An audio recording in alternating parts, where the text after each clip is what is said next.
All right, everybody, welcome to Casey Happy Hour, episode number 63. Joining me is unfortunately a little bit under the weather, Aaron Hackmeister. Aaron, glad to see you again, buddy. Yeah, we took a COVID test during the day. Found out I got COVID some point over the weekend. Didn't start getting symptoms till Monday, so hopefully I didn't, spread it to the entire paddock because I was walking around and everything. But that's just how it goes. First time I got COVID in the 2.5 years that it's been in America, so I guess that's a success. Yeah, I mean, I'm glad. I'm very glad for avoiding you now, and that was totally for that reason. None other reason for missing you the whole time. But we'll let Aaron off the hook a little bit tonight because we're going to do a little bit of a non-traditional show in terms of the format. Obviously, everybody, we missed you guys last week, and I wanted to say I appreciate everyone who understood. It was a big undertaking to do an event like the IAME Grands, like the SKUSA Supernats that we've got coming up. So we wanted to make sure that we really tried to knock those out of the park. We obviously added some new things. We had the drone camera that we were able to bring up, which was super cool. We had more of the walking cam down the pit lane that was mobile. We haven't been able to have that since earlier last year. We've been stationary with everything. So that was some new stuff. New stuff we wanted to try out, both to just make the broadcast a little bit better. I did some new graphics for the ticker.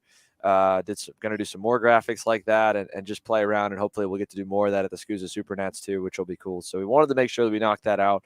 It's a lot of days, long days, filmed a whole lot to get it all, and we just needed a week off. So tonight we're doing 2 weeks, but we're going to do the show a little bit differently. Normally we do just a dash of news in the beginning, do some current event stuff, and then go into the interviews that we'll have and the guests that we'll have tonight. We've got our main featured guest, Tim Shutt from Timmy Tech, that we'll bring into the studio in a minute. We're going to focus on him, and we'll have probably about 40 minutes of the first hour to really kind of talk about, both his background and give a little context to him. And he's the first of many different guests that I want to keep cycling through and introducing to everybody that watches the show, because there's so many amazing personalities this sport has to offer that, not everyone knows if you kind of just stay with people you run with or you're just in different parts of the country. But we've got a really, really awesome community of people that I want to make sure get the recognition that they deserve, and we can use this platform that we've got to hopefully drum up some more good and share ideas throughout the sport of ways to grow it. And the cool part about Tim is he's been in motorsports in a number of different disciplines, which we'll hear about in a little bit. And on top of that, he's got had guys like Weston Workman, who finished second in that KA senior main event this weekend, ran up front all weekend, and he's also got some brand new drivers that he helps with on the club level as well, and a lot of in between, and has been for quite some time. So without further ado, we'll go ahead and bring him on into the studio. Tim, thank you for joining us here tonight, buddy. Glad to have you with us, and I know you had to move some stuff around to be able to make it work, so I really appreciate that, man. No, thanks for having me on the show. It's I didn't know I was going to be this nervous, but I guess since it's a non-traditional show, I should be a little bit nervous. But yeah, it's great to be on. Watch you guys' stuff. I think what you guys are doing with Kart Chaser has been great for the sport, and just glad to be a part of it. So, let's go ahead and we'll introduce you a little bit to everybody, right? I mean, we got to go all the way back to the beginning. So for you, what was the introduction to racing for you, and what was kind of the start of this whole life journey you've been on? Yeah, so the introduction for racing was my dad. He was a bona fide workaholic, but he decided he was going to buy a go-kart for me and my brother, primarily for my brother. It was one of his friends that raced go-karts at the local dirt track, Hunterstown Speedway in Pennsylvania. And I was more into dirt bikes than I was into go-karts. And my brother tried it out, and he didn't really like it. He kind of ran off in the weeds the first night out. And so the second week, my dad asked me if I wanted to try it. And, I was kind of nonchalant about it, a little bit excited, but not really that, gung-ho about it. I was, like I said, more interested in dirt bikes.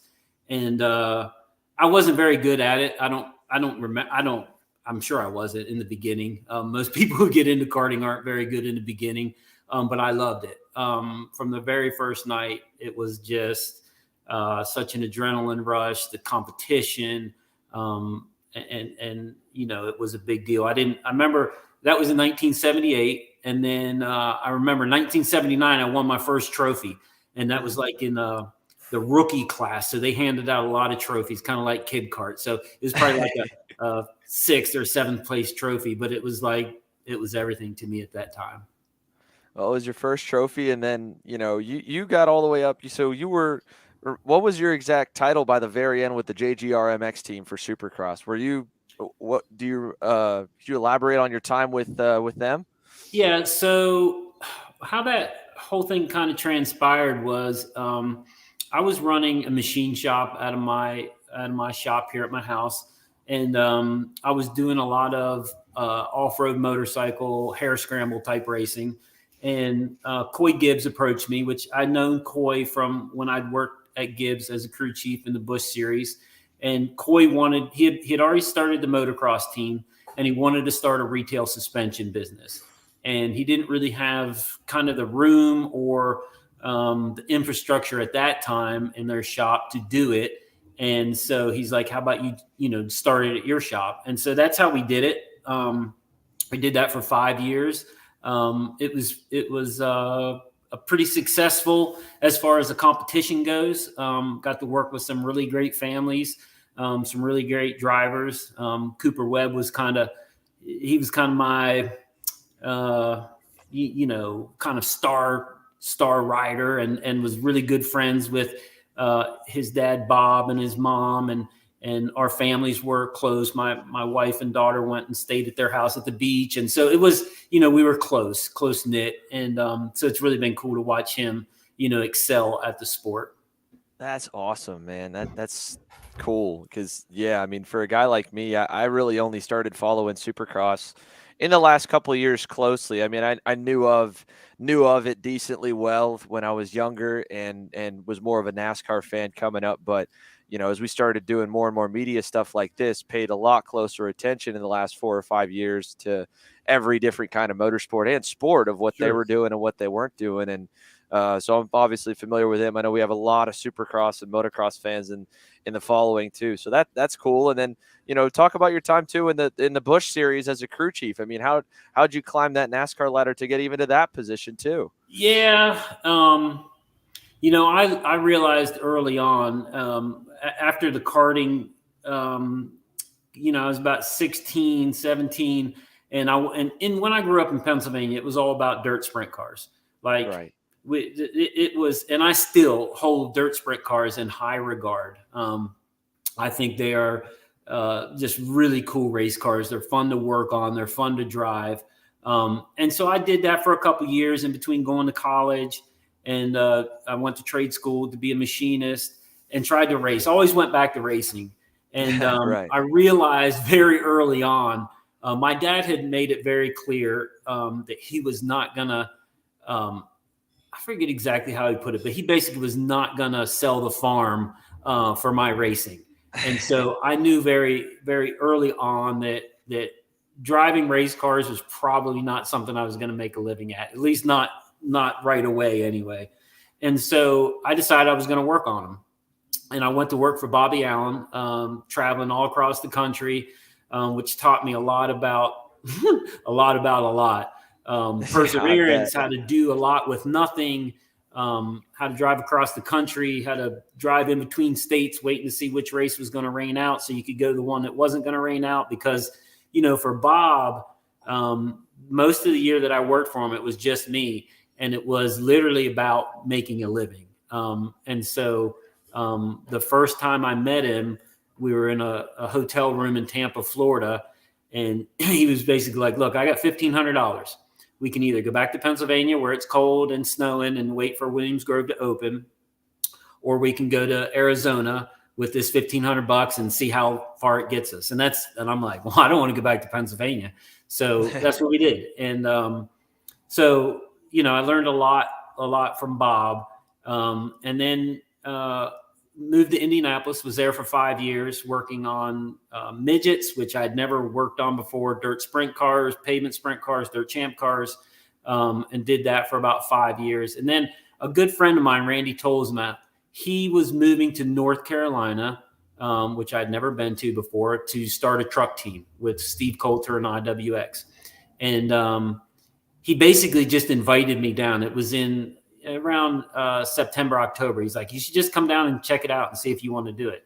And at that time, IndyCar was in my opinion, it was in shambles, and the stock car world was like, it was happening. I mean, it was where everybody wanted to be. It's where I wanted to be. And so I moved to North Carolina and stayed down here for about a month. Went back one weekend, got the rest of my stuff, and have been here ever since. Worked on truck teams for Randy for 2 or 3 years, and then in that spell, Tony Stewart was he was a good friend of mine, but more of a competitor than anything. The kid who I worked for, Andy Mitchner, we competed against him in the national championship for 2 or 3 years. And when I moved to North Carolina, he's like, "Oh, you should just come live with me." And Tony loves having people around, and he's very, aside from what people think, he's very generous. And so the first little spell, I lived with Randy and Tiffany at Mike Bliss's house, and then I lived on my own for a little while, and then I moved in with Tony. And through that, I started to learn and get to meet the guys that worked at Joe Gibbs Racing.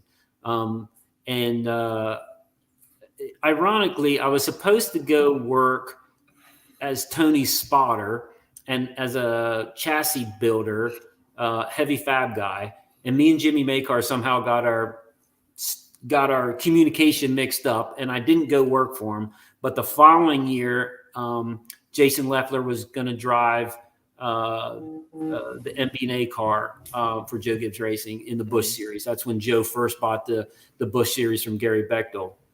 And so I went there and worked as a car chief under Bryant Frazier, who taught me a lot. And then the next year, they made a change and they appointed me as the crew chief, which was all fine and dandy, except at that time, Jason had decided to sign a contract with Chip Ganassi Racing for the following year, which I told him, what do MB&A is not going to pay for your racing for a year, knowing that you're going to go to Chip Ganassi the following year. And they didn't, and they released Jason from his contract, and they hired Mike McLaughlin as a driver, which is probably, as a new crew chief, probably the best driver I could have had to work with. He was awesome. And so I worked with him for 2 seasons, and then worked with Mike Bliss for a season. So that was kind of how I got started into NASCAR.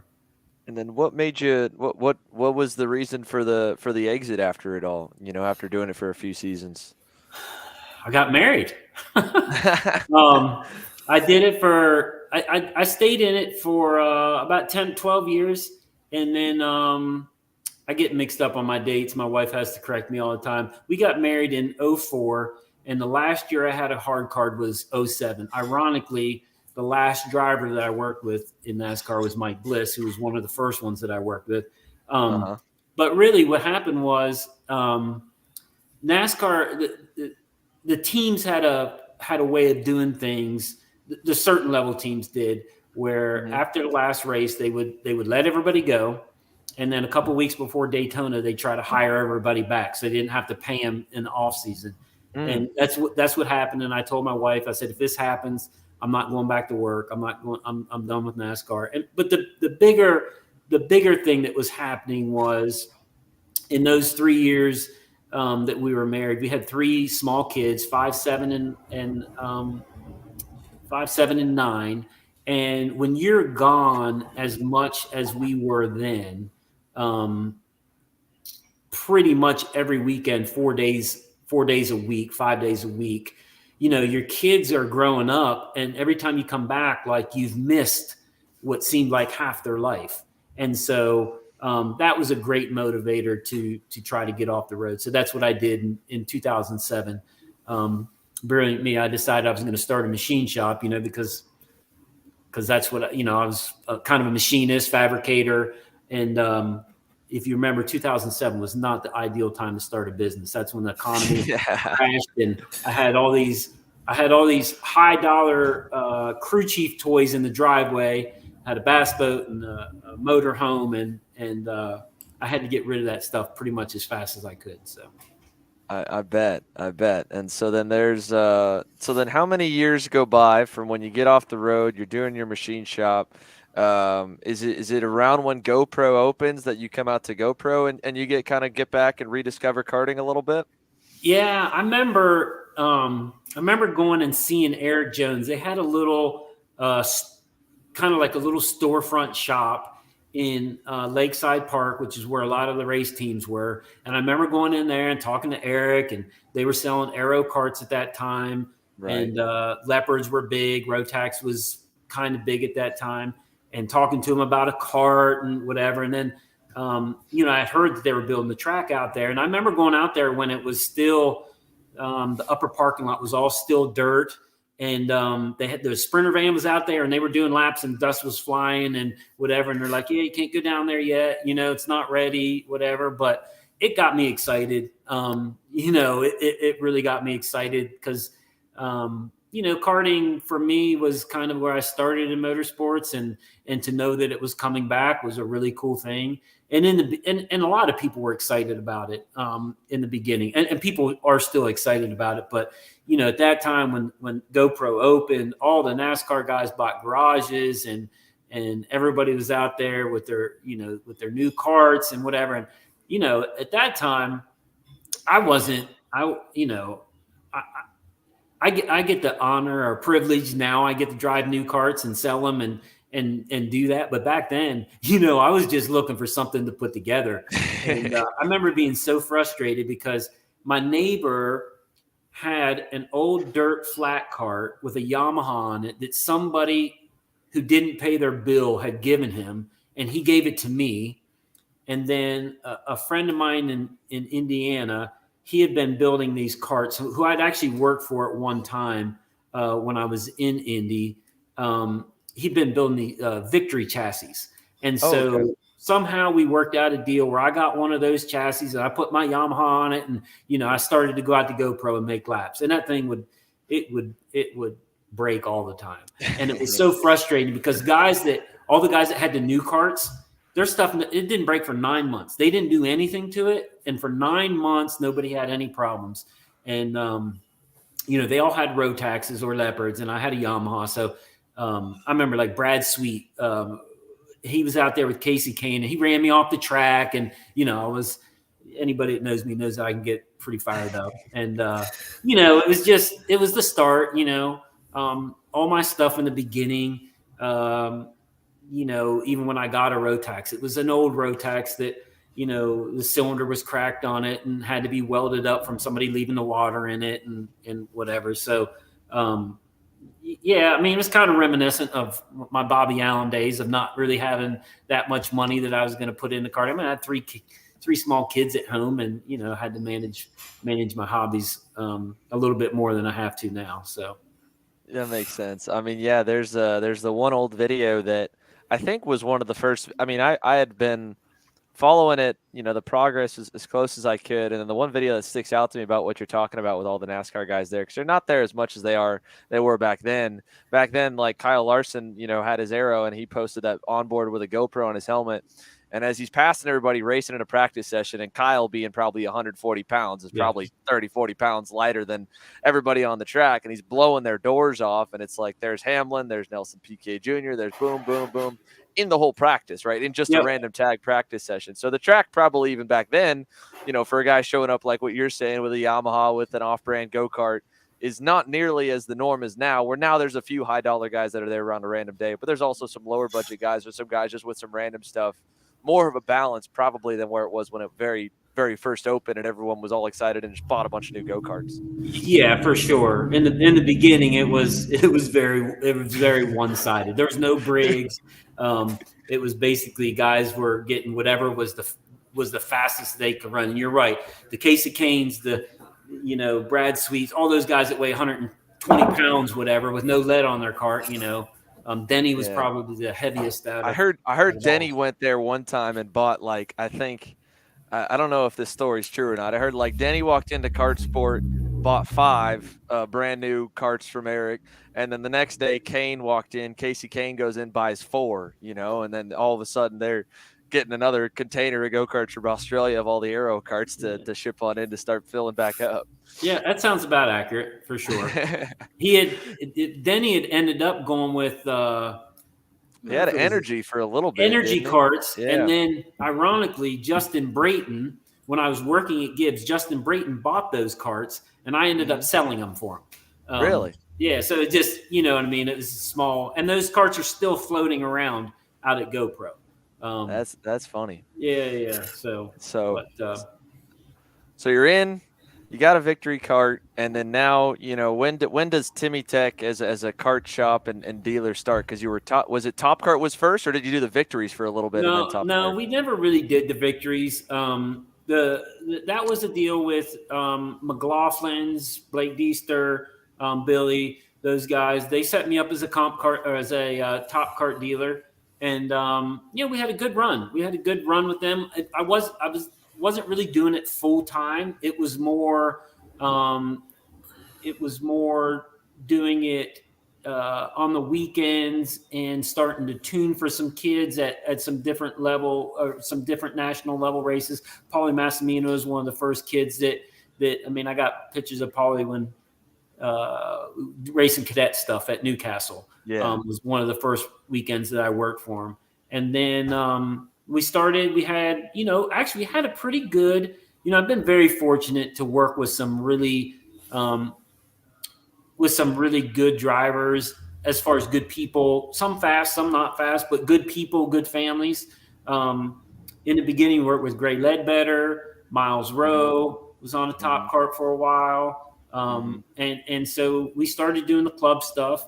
And this was all kind of in sort of around when I was also working at JGR on the motocross stuff. And then when I started the machine shop stuff is when that really picked up more, I guess. But the full time, I kind of used 2015 as my full time. Like 2014, I'd worked for Ty Gibbs doing the karting stuff.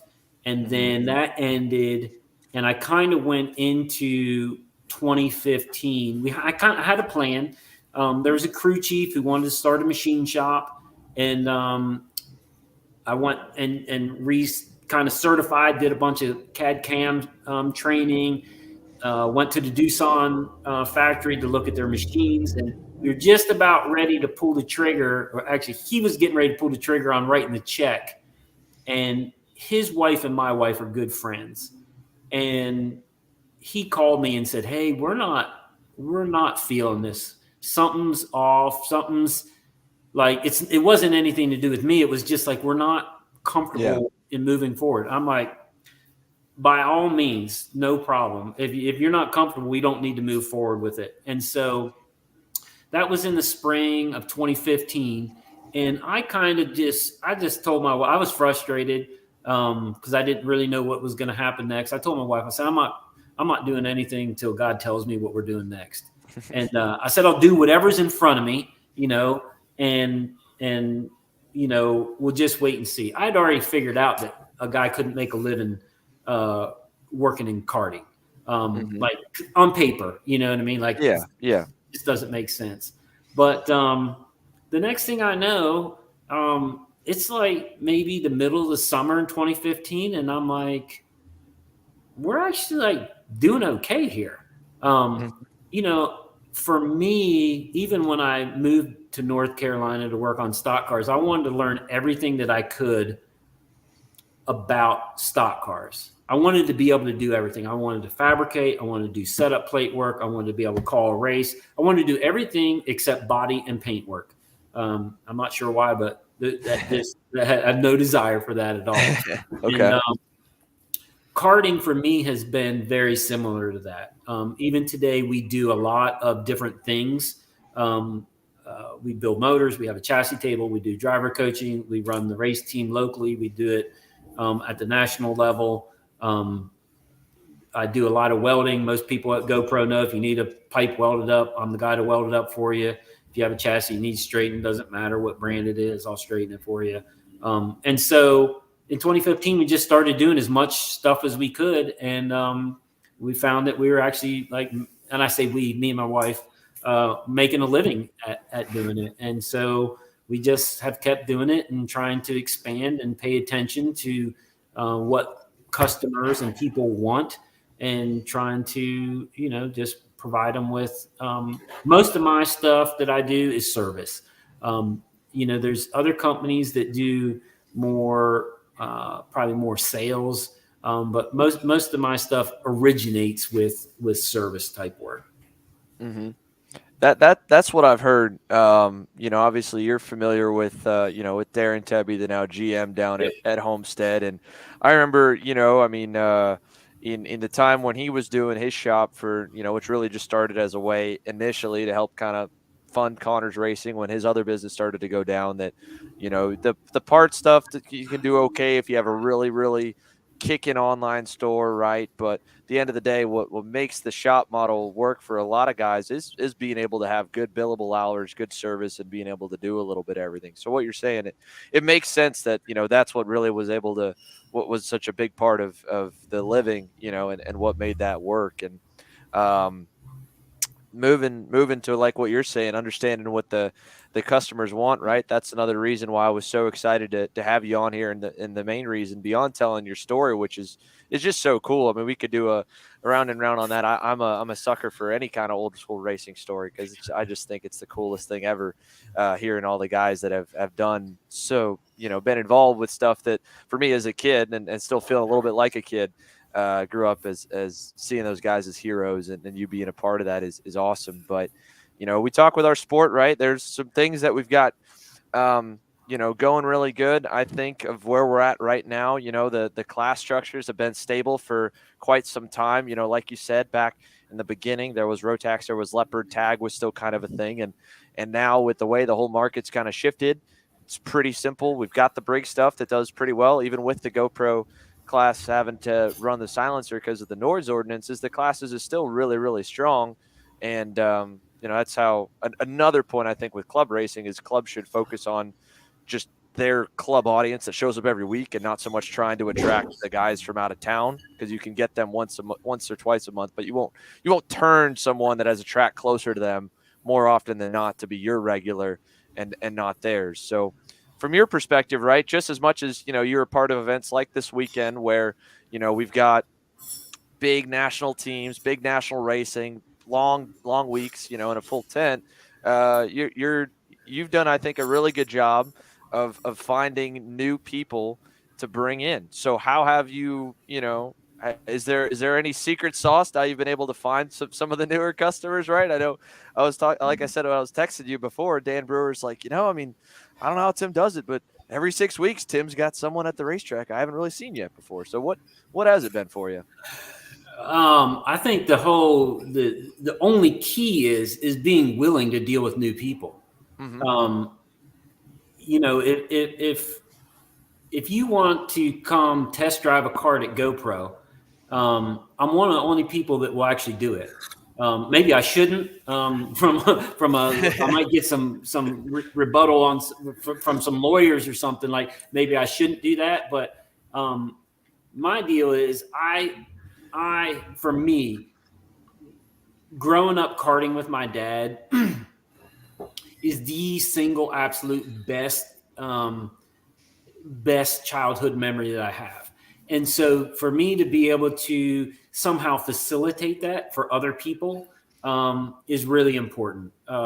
And like I said, I'm not necessarily the first person that people call, but a lot of times they call around and can't find anybody else that will, it's a pretty big investment. Even if you're buying just a used, Briggs package, it's still for the average guy, it's still pretty decent investment. And if they don't know if they're going to like it or not, being able to come test drive, or if they do buy something, being able to get somebody to help them with, hey, this is a Briggs. How do you change the oil in it? You know what I mean? How come this thing won't run? I just left fuel in it for a month. And so just being able to help people. Now, I'm not saying there's not plenty of people around the track that aren't helpful. But I do get the comment from new people that karting's very more complicated than they thought it was going to be. And I get families that do a lot of searching on the internet, which you can get some good answers there and you can get some bad answers there, just like anything else. But I think really my only key has been availability. If somebody calls me and they want to schedule some track time coaching, or if they want, to buy a used cart or a new cart or test drive something, I try to be available and do that. Even if it's not going to make me a bunch of money. And so I look at customers more for the long haul. And I think if you would look at my customer base, the people that I have been with me. I have people that have been with me for a long time, 5-6 years. I mean, Weston's a great example. Yeah. He's 18 now, and he came to me when he was 12. And even Paulie, I'd worked with Paulie for a long time, and lots of other people that, it's harder to foster those relationships because karting's competitive and people get frustrated and it costs lots of money. But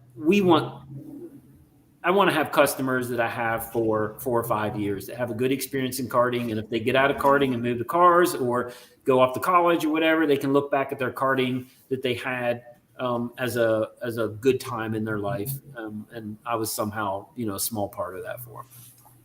So, maybe not all the time getting the first call, right, or the first one that people call, but you end up getting a good amount. So what have you noticed from, do you ask a lot of these people, or do they kind of let you know of like what was their spark and how they found it? I mean, I think everyone kind of has a suspicion, obviously, that the most recent spark has been the Drive to Survive Netflix series and what Formula One's been doing. And I think that's fair, for sure.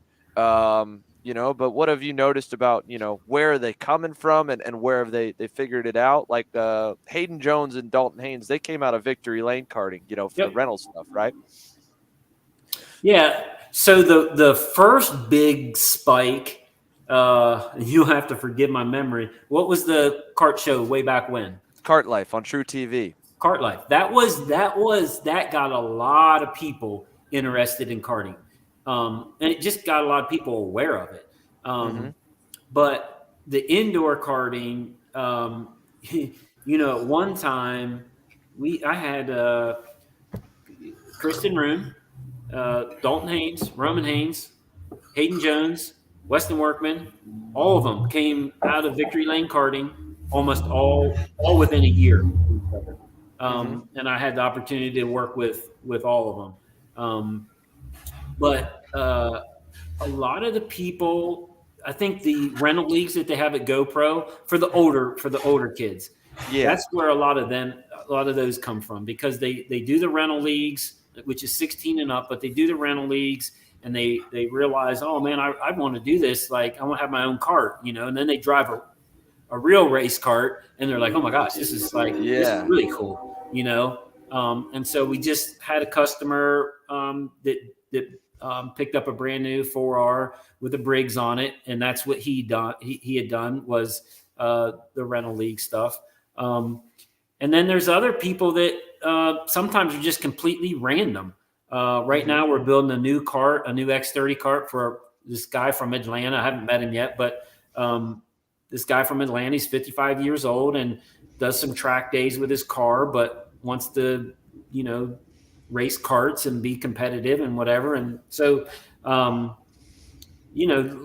think lots of people from lots of different walks of life, that are interested in motorsports.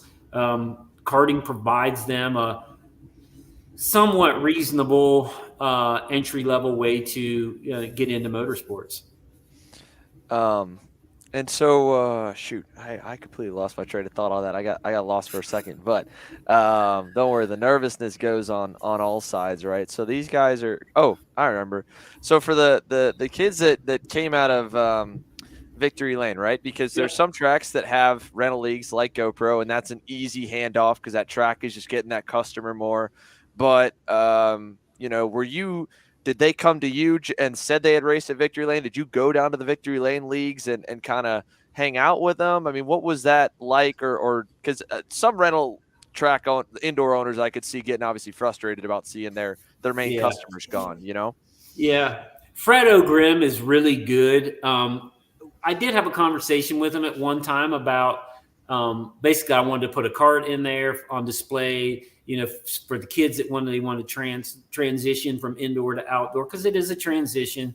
And he didn't bite on that, which was fine.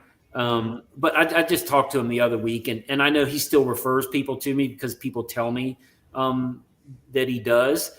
But what happened? What happened was Kristen lived beside Verhagen's. Neil Verhagen and Alex when they were racing and whatever, and she was racing indoor, and she told her dad, "I want to race what they're racing. I don't want to race indoor anymore. I want to race what they're." Well, they were racing, like Neil was racing X30. Well, guess what Kristen's first kart was? X30, which we all know is not necessarily the best kart to get in as a junior driver, but that's what she did. They bought a Praga with an X30 on it, and that's how she ended up coming to me. They had some issues and whatever, and she came to me. But those kids, just like how they are today, they all talk to each other. They all know what's going on. Everybody knows what gear they're running. We had that happen this week. Yeah. Oh, I think we lost it for a second. Hayden's brothers came first, and then Hayden came after that. But it was all just word of mouth. And most of my business is word of mouth. People say,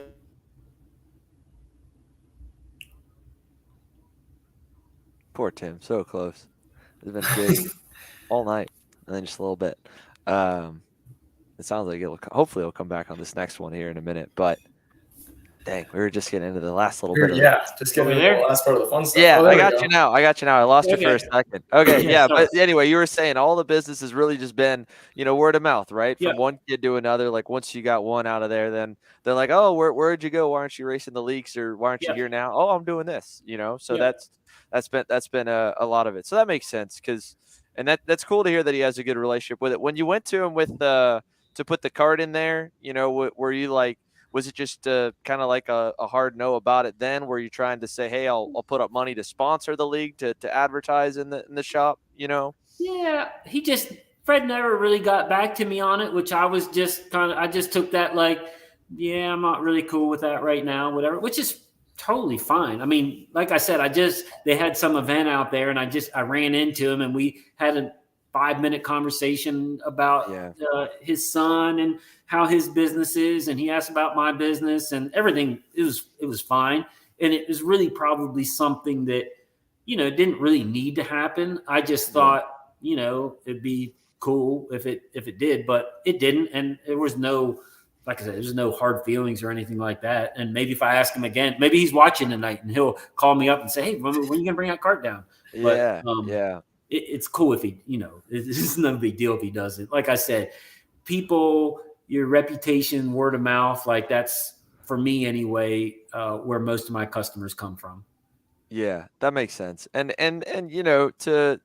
to his sake, and I just got off the phone with the guy right before the show, one of the series promoters, and we were talking about how this weekend with the Karting Career Advancement Award coming in and IMSA coming in, and for a while our industry has always kind of been anti cars guys coming in and buying booths at their races, and I think in the same way, from that indoor to outdoor transition, from the karts to cars transition, if the budget's there and if the passion's there, like they're gonna go. You're not gonna prevent anyone, I don't feel like, from keeping them in the dark for the most part. In theory you get them, but again, like you said, what you said is absolute proof. And I'm sure the same thing probably goes along with a lot of parents when they talk about which car series to take their kids to, right? Because it's not like the F4, the MX5 Cup guys, the Spec Miata, the USF juniors have a booth at every single race that parents can get a lot of questions answered at. It's probably a lot of the same thing, like just the word of mouth gets that way too. I've always thought, and this is just a silly brainchild of mine, one of the many stupid projects I think of driving down the road.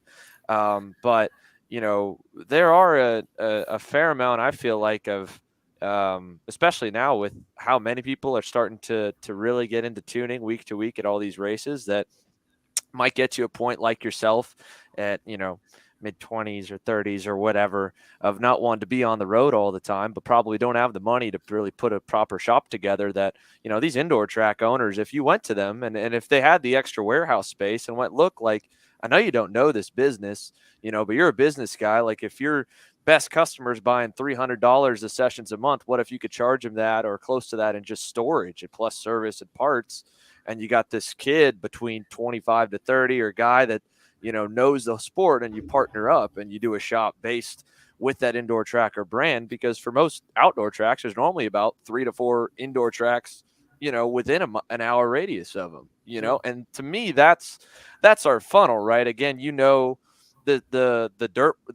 dirt bike world firsthand from being in both. It's a common comparison a lot of people draw our sport to, and they're like, well, we just need go-karts, in real shops, just like in all the dealerships that dirt bikes and ATVs and UTVs are in. And I mean, the difference is we can't just go take that go-kart in the neighborhood, right? I think it's a little different, but we do have, I feel like, a very similar funnel with rental carts, because that's exactly where I started too.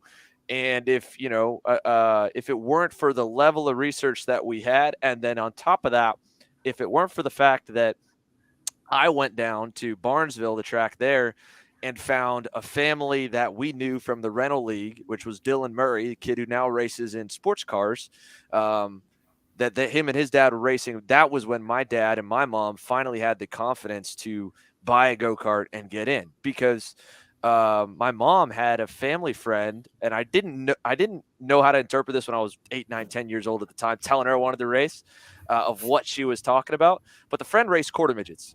Okay. And the other mom was like, well, I don't know about this. I don't know how the conversation started, but it ended with her saying, my husband and his 3 friends are spending 4 hours working on little Johnny's quarter midget car before he races. And that freaked my mom out. They're like, what in the hell are they doing for 4 hours to do a quarter midget? And we don't know how to do that. My mom, works in IT. My dad is an English major and was working in other stuff, nothing mechanically inclined before. And so I should have never got in to begin with. But that stuff freaked us out. So that's stuff I draw back on and think of that, if I had a little more hand-holding, I feel like, and someone that we could ask questions to, from the indoor to the outdoor transition, and eventually we got it, it would have been easier and probably something we could have done sooner. And then on the same front, all those different misconceptions that people have before they get in, from whether it's comments like that of people they know or just stuff they don't assume. So from your perspective, right, like, what are some things that people struggle with? I know you mentioned, right, like the basics of working on the go-kart and stuff like that, but what are you normally kind of getting people over the hurdle of, getting them to understand it one way versus another, would you say, when you get newcomers coming through? Yeah. When new people start, I think one of the misconceptions is that, even in the indoor stuff, oh, my kid's fast indoors, and so he should be fast outdoors. And it's like, look, I'm pretty good outdoors at GoPro, maybe not at some other places. I know, Aaron, we've raced at Newcastle, and I wasn't very good that day, but but I'm pretty decent at GoPro. But if I went to Victory Lane right now, I'd be horrible, because it's a different. It's totally different. It's a totally different deal. They're go-karts, but it's a different deal. And so either a kid coming from indoor or a kid just starting out. I had a guy, I just told him a lot of times I connect people, because I know that this person has this cart and this person has this motor and this person wants this. And so I can connect the dots. I don't make any money, but I connect the dots and get somebody into the sport. And so this guy this weekend, he was looking for a cart, and I knew I'd sold a guy a cart for his daughter who ran it like 2 times and then decided she didn't want to run it anymore. So anyway, this kid, and he's older, he's like 17, I think. He went out there today and he ran 57 second lap, which we all know 57 seconds is not like you're going to be last. The world on fire. You're going to be last at the IAME Grands running 57 second lap.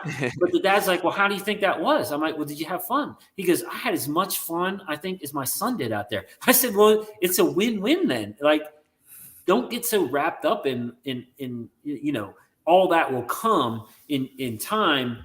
But I think that's so. One of the big misconceptions is, kids play ball and stick sports, and they'll go and play, practice, 4 days out a week, and then have a basketball game Friday night. And so karting is kind of like, if you want to be good at it, like efficient and really good at, like, you're going to have to put a lot of work into it. And it's not just this, maybe somehow glamorous thing that you see on Netflix or something. Like, there's a lot of work that goes into it, and there's a lot of physical requirements that go into it. Here this year, not only this year, because we did a fitness evaluation with all of our drivers. I think it was 3 or 4 years ago, because I was harping on them about not being strong enough. They all say, "Oh, I'm strong enough." Well, we went with Trey Shannon and at Fit, and we went and did a fitness evaluation. And Weston Workman was part of that evaluation, and they all realized that they were not nearly as strong as what they were. And even when I see the NASCAR guys come out, if they're not familiar with karting, when they first come out, they'll run 7 laps and they're done. I mean, they're done. And so I think that's one of the other misconceptions is, like, if you're not physically ready to do this, like, you're gonna work at that as well. And so one of my new drivers, he's like 13 years old, 12 or 13 years old. He weighs 75 pounds. So guess what? He's not the strongest kid on the block. And so he's going to have to work at it for a little bit. And there's nothing wrong with that. I think we do. I think because of be careful how I say this, but I think because of the cost of the sport, it does attract, obviously, people who are very affluent, and probably a lot of people who are used to doing things and it's pretty easy for them to do. Guess what? Karting is not very easy to do pretty much for anybody.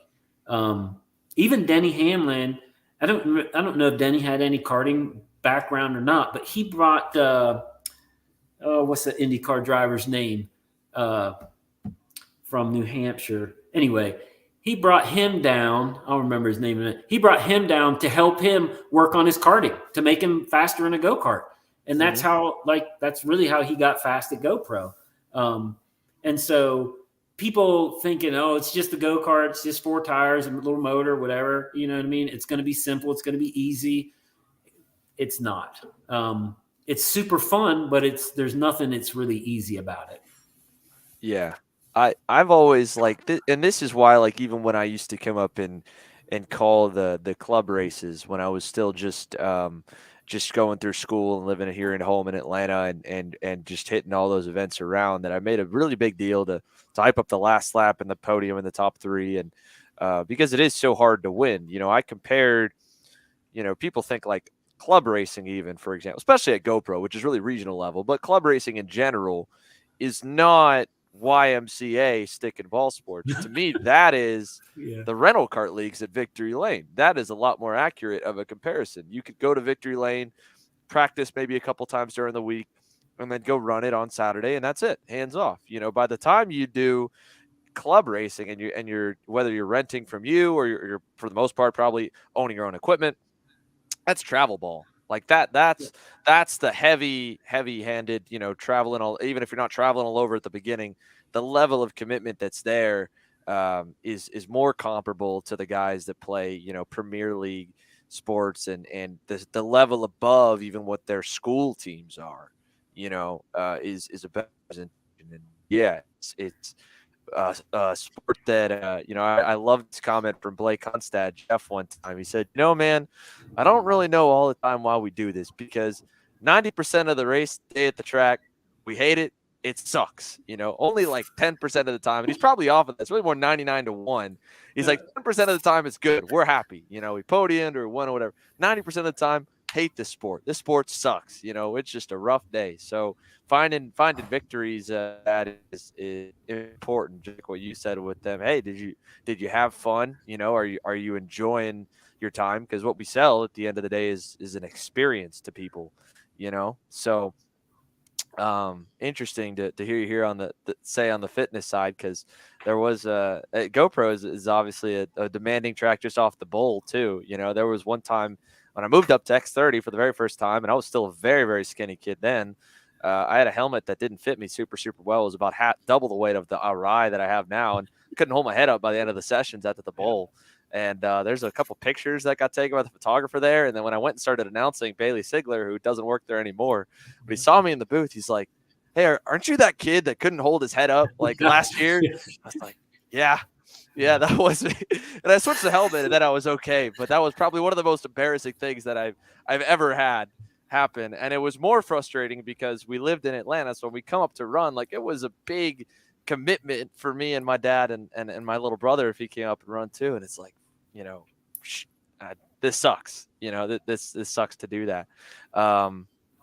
Yeah, my wife has most of the time when I come home from the racetrack or at the end of the day, it takes me about 10 minutes just to download. That's just how I process stuff. I download, and we'll get to the end of it and she'll go, "Oh, so another fun day at the racetrack."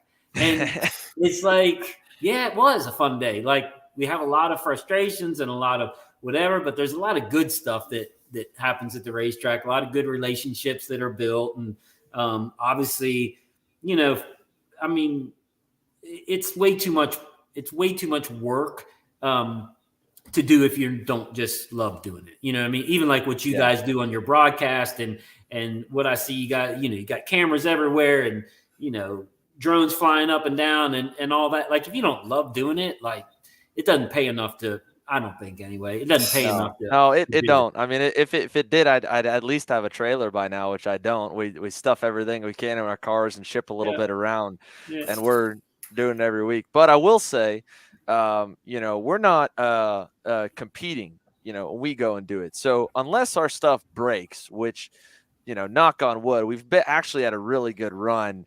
In the beginning of the year, there was a lot of learning. We were trying to move away from what we did at IAME Grands last year. At IAME Grands last year, we rented some stuff that was there's not everything that you can buy, you can rent when it comes to the video equipment. At least stuff you only pay. So the stuff that we could rent, we understood how it worked. It was very simple, but it cost us $4,000 worth of a weekend rental bill, and that stuff retailed for probably $20K per camera setup. So it was completely unfeasible for us to buy. And so then it's like, okay, well, we can't keep doing this because the margin, it's so expensive when you add labor of an 8 to 10 man team. And that from life on the road. I mean, it goes up and the value is just not there. And we're stretching every way we can with the subscriptions, with the merch stuff, with the, events and with advertising. So we started trying to do a different system. And now the system we have is a much more stomachable cost. We only, I think it's probably between 5 to 10K that we spent all in all to do it. And it's networking stuff. And it's a lot cheaper now to add on more cameras, to add on the drone. And not nearly as bad. But at the beginning of the year when we started transitioning to that was around March. Our days weren't always good, but now, like the last 3-4 months of races, we go to the racetrack and people ask me the normal question that everybody asks everybody is, how's your day going? And, my day is always good. I never really have a bad day, because I didn't get wrecked. I was not slow. Like, we don't really have bad days now unless something crazy is happening, which is just, it's funny that, yeah, it definitely is hard. You have to love it. You have to love it to do anything in this sport because it is a passion industry and it's very intensive. But at least for us, now that we know what we're doing, which took a while to know, and we really still don't know, and no one knows that yet. But now that we know more of what we're doing, our days aren't ever really bad. So at least that part, right? I mean, you can know what you're doing all day long and then go get wrecked by some Yahoo at morning warm-up. That doesn't happen to us on the broadcast. So our day stays good, and it's an easier answer. But yeah, so that part's for sure. So to wrap up, I guess a little bit here as we get kind of closer right to this hour mark, Tim, from from your perspective with the sport, right? If you're czar of it all, looking over it all, but also knowing what you know, I don't want to put you in a crazy spot on anything else, but is there stuff that, whether it's from us with media, from people in the sport in general, that we could be doing better to make it, I don't know whether it's more attractive or just that transition for new people coming in, right? There's some stuff for them to learn. Obviously fitness is one thing, understanding that they're, being realistic about expectations sounds like another, both on results and probably also being realistic about costs too. But from your deal of bringing them in, is there anything we're like, man, I wish our sporters and industry did this a little better, Yeah, I wish there was a better education platform for people. Something better than maybe online forums that, aren't necessarily moderated by somebody with the customer's best interest in mind. I'm really big on wanting what's best for everybody. And sometimes that comes at a cost. And so it's not so much me talking out of both sides of my mouth as much as it is like, I want what's best for everybody. For example, obviously, the cost of karting is a lot. The kart that I'm building for this guy, it'll be, brand new build with an X30 on it, and it'll be somewhere around 10 grand. That's a lot of money for a lot of people. We're fortunate right now in the sport that there's apparently a lot of people that have money that can spend it. But I think making the sport more accessible as far as people being able to know about it better. We have a world-class, in my opinion, a world-class facility in Mooresville, North Carolina. And I promise you can go to people within 3 miles of the track and ask them if they know anything about GoPro Motorplex or karting or whatever. And they'll be like, what are you talking about? Oh, I've never been there. Where's that at? Mazeppa Road? I didn't know that. And so there's definitely a part about like informing the community that you live in. I would like to think that people who live near South Garda in Italy know what South Garda is. And I just don't feel like karting overall, I'm not pointing any fingers, obviously, at anybody, but we maybe don't do a good job of, it's such a tight knit thing that we don't maybe do a good job of being in the community and letting people know what's happening. One thing about when I was in Indiana is really popular for street races. And so obviously if you have a street race, like people in the town going to know a lot about karting. People in Elkhart Lake, Indiana know about karting, right? Right. People in Quincy, Illinois know about karting because it's a big thing. And I think, that's just one thing where, educating people, introducing people to the sport, and then, making it where it doesn't cost so much once they get into it. So that, I've always been on the, school of thought, like, as opposed to having, 100 people at the race that are paying X amount, how about we have 200 people at the race and they don't have to pay as much, but we have more people there. And so long term, to me, that's healthier for the sport. I think the direction of the sport is a little, it's a little precarious right now. Lots of good things are happening. Kart Chaser, that being one of them. The numbers at national races are, I think, higher than they have been. USBKS is getting bigger numbers than they have in years past. And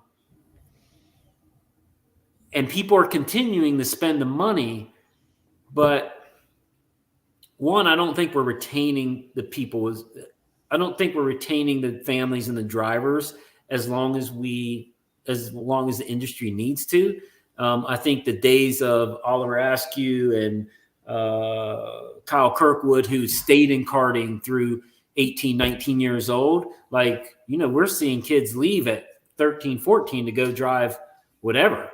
USF juniors or whatever. And I think some of that is because when they look at the money difference, it's maybe isn't as much. But the one thing that Kevin Harvick said this weekend that I've always believed, and I applaud him for saying it, was that kids coming out of karting are the most experienced kids for racing that he sees coming into other forms of racing. And so I wish karting would retain people for longer. I'm not trying to keep people from going to cars, because people need to do that. People want to do that, whatever.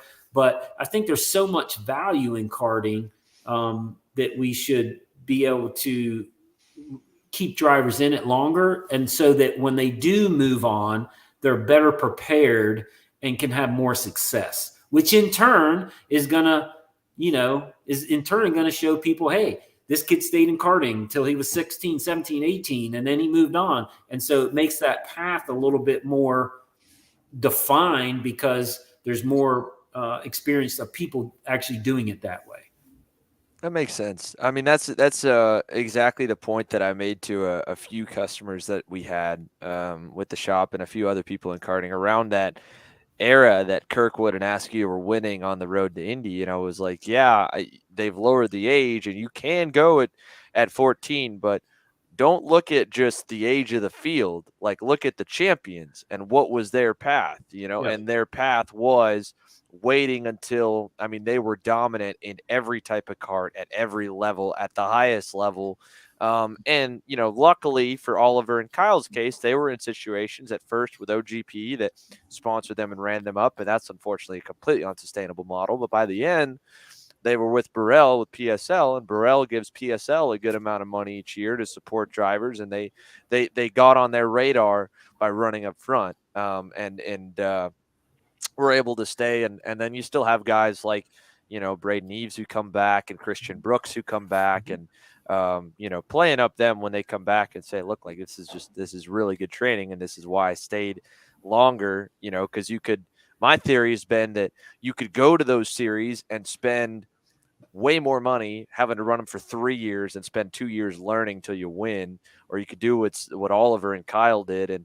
And when they went in, they started winning off the bat, and they probably spent way less money during that time frame when they could have gone early, but had to burn a couple of years to learn a little bit. And, I know from speaking to some of the parents, we have a really wide reach, and I try to make myself really available at the racetrack each weekend at all the races that we stream, Jeremy Fletcher and Ataconis. Unfortunately, he's a little different. The kid who ran with Norberg this weekend, he's 17. They're going to college. For Jeremy Fletcher and them, they're still having to pay quite a bit to race everything this year at the right level. And they don't want to leave. Like, it's his first year in senior. They want to keep going. But for them to drop another couple $100,000, I don't know exactly where his number is. He might be saying it's a little higher, right? But for them to do that, they can't do that and go and run the MX5 Cup stuff they're trying to go and run next year. But they would love to do it. The kid still feels like he's got some more, wins to prove, some more he can learn. And I agree. And I think, he's a big asset to our sport. And it's unfortunate that, we don't really have a good way of retaining them and a way to keep it interesting. And if it didn't cost as much, if there were a few more events like the IAME Grands on the calendar, which how do we make that happen? Right. It's not, again, like you said, it's not pointing fingers at anybody, but it is an unfortunate weak spot we have, that the costs have graduated. And I think that we're getting more people probably funneled into our sport than we have even, during the kart life era. And there's so many on that upper end, upper percentile, that we're not seeing the hit on the entries. The entries are still going up, but as the costs are going up, but imagine how much bigger we could be, if we did fight, maybe almost what's looked at as like an unnecessary fight on keeping those costs down, because we could be, instead of 300, we could be at 500, so. Yeah. And that would be my point about, look, I'm able to make a living doing what I'm doing partly because of the way the industry is, but I'm also willing to, and some of that is like, and it'll take us another 2 hours to get into this next topic, but there's teams that have built their teams based on American capitalism, which there's nothing wrong with. Like, it's the American dream. It doesn't mean it's good for karting though. And I'm, like I said earlier, I want what's best for everybody. I want to be able to make a living, and I want to be able to take my wife on vacation. But there's also areas where I'm willing to, not gouge a customer, because, I write these invoices out every single week for these guys, and I know how much it costs. And, like, I can throw a bone to somebody every now and again, and I don't, you know what I mean? So it doesn't have to be just take all the time. And I think one of the things with the IAME Grands is, some people will say whatever, but there is a case where, the prize package, although it was, really only for whatever the top 3 or top 5, like for karting for a one-off race, I mean, it's pretty good. You know what I mean? Yeah. So at least have an opportunity to be able to come and, win an engine, win a trip, win some money, you know what I mean? And get some press, you know what I mean? Like, that's a pretty good event, you know what I mean? And I think karting needs more of those. I think there are some ways that we can reduce the costs. But like I said, that's probably a whole nother can of worms and a whole nother show. Well, we'll definitely open it soon, Tim, and have you back on for stuff like that. I appreciate you making the time for me, buddy. I know it was a big effort to get here, so thanks so much for joining us, man. All right, appreciate it. Thanks a lot. Appreciate you. We're going to take a commercial break here. When we come back after the break, we're going to get into all the news that we missed here after the 2-hour gap. If you like that segment with Tim Shutt, I want to do a whole lot more of them. I hope we're going to get to do a whole lot more of them. That's my goal over this next bit, of having guys from all over the industry and outside the industry. So if you have someone that you think would love to come on the show or would be good, send them our way. Our DMs are always open. I always respond to every private message that we get. So we'll happily bring anyone on that would have some more stuff that would be cool to add and add some more onto it. So anyway, without further ado, we're going to take this commercial break. We'll come back on this extended 2-hour live show. Race Liberante joins us, and we're going to talk about a whole lot of stuff, including one of his drivers that's headed over to Italy here this weekend. Line has steadily made progress since its inception in October 2021. On top of servicing the Mississippi, Alabama, and Louisiana areas with products from Kart chassis, Tillotson carts and engines, IAME, Briggs, Honda, and more, they're now promoting race events as well throughout the mid and coastal South region at NOLA Motorsports Park and Finish Line Performance Karting in Biloxi, Mississippi. Races are already set for the fall of 2022, September 3rd, October 22nd, and November 12th at NOLA Motorsports Park, and 2 dates, September 10th and October 15th at Finish Line Performance Karting. Driver Line is set to finish this year strong. KC Happy Hour is presented by Precision Performance Karting. PPK is the exclusive South Florida distributor for the American-made Coyote Zenith kart racing chassis. PPK is offering trackside support at all the Cup Kart South Division events, the CKNA majors, including the Spring Nats and the Grand Nats, the Sunshine State Karting Challenge, and a number of club events in the Southeast. New here for 2022 and in partnership with Brandon Jarscrack Racing, PPK is also offering full arrive and drive opportunities in the junior, senior, Briggs 206 classes at the popular Stars Championship Series and the GoPro Motorplex Karting Challenge events. The same professionally prepared kart and motor package has propelled Brandon to victories at Winter Nationals and the Monticello Divisional in 2022 are available to you. In addition to the Coyote line of racing chassis, Precision Performance Karting is also a distributor for Odenthal Racing products, Hilliard clutches, Vega tires, and Greyhound racing seats. Check out Precision Performance Karting on Facebook and Instagram or email them at ppkartingfl@gmail.com. From 4-stroke to 100cc to 125cc and beyond, Technokart USA has a winning option for you. Based out of Des Plaines, Illinois, Technokart USA offers both chassis designed to win in all divisions of North American karting and a top-level race support program at the U.S. Pro Kart Series, Route 66 Sprint Series, select Cup Karts North America races, and both the Rock Vegas and SKUSA Super Nationals. Podiums, wins, and championships are waiting for you whenever you're ready to get on a Technokart. For more information, follow us on Facebook at facebook.com/TechnokartUSA. All right, everyone, welcome back here to KC Happy Hour. Race Liberante joins us. Race, where do you find yourself here tonight? Are you back home in Pennsylvania? No, I am actually in Indiana. We're just getting after it at the MPG shop, getting ready for Rock Vegas.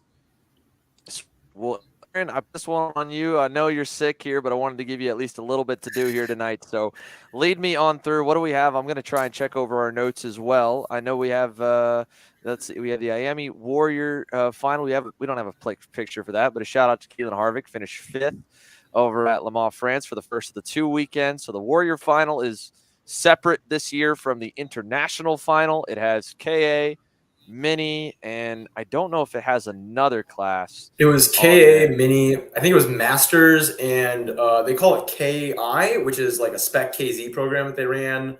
I think it started in 2021.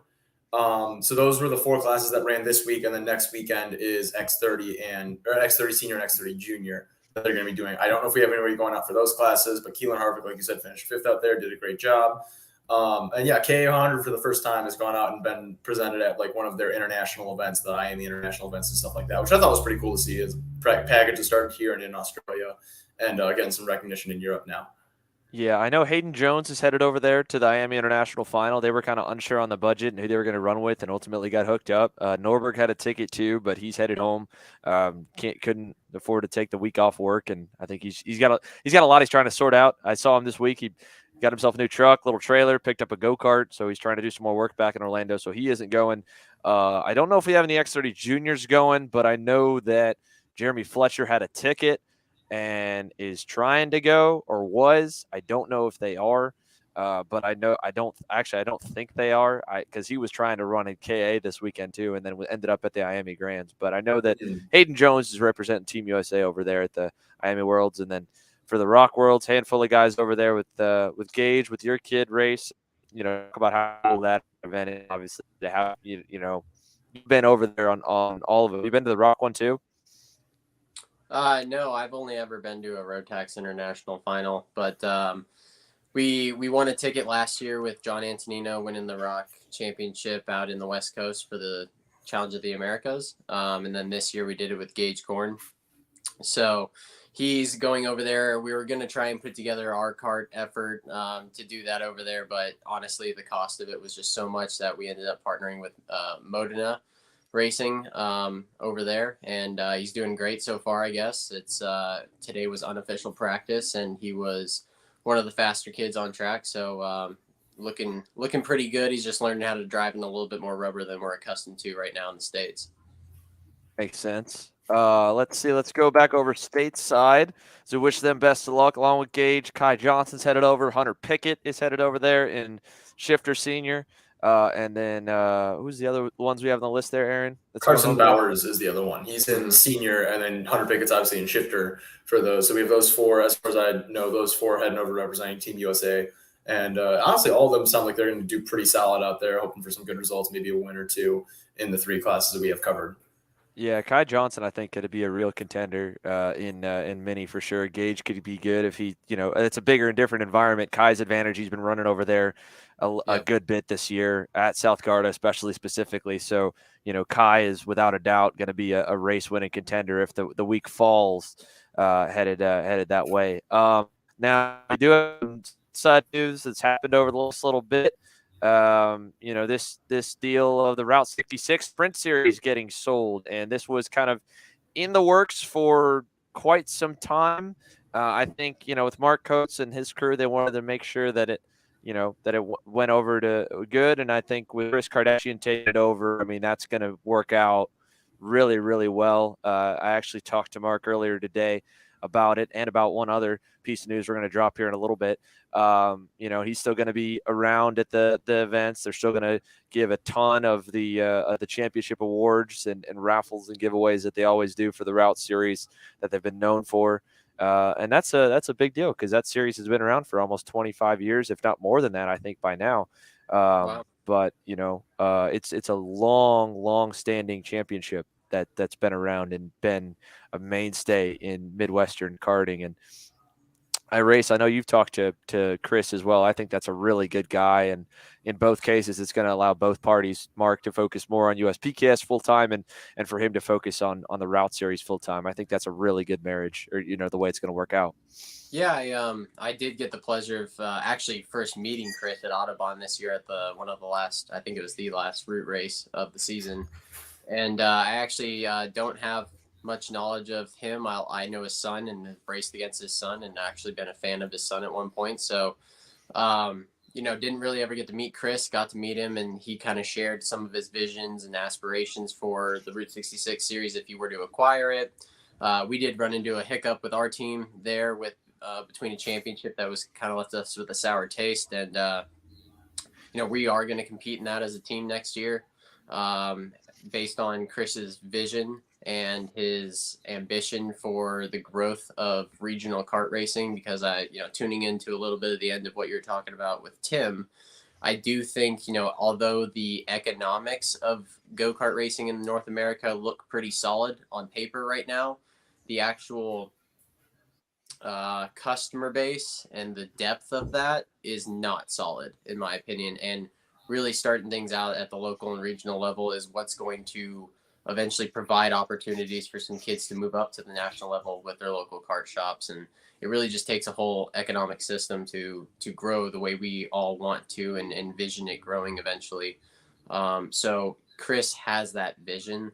He has some great ideas to improve on some of the things that have fallen short on series like that, and some innovative ideas that I think will hopefully sustain a great market in that, upper Midwest region.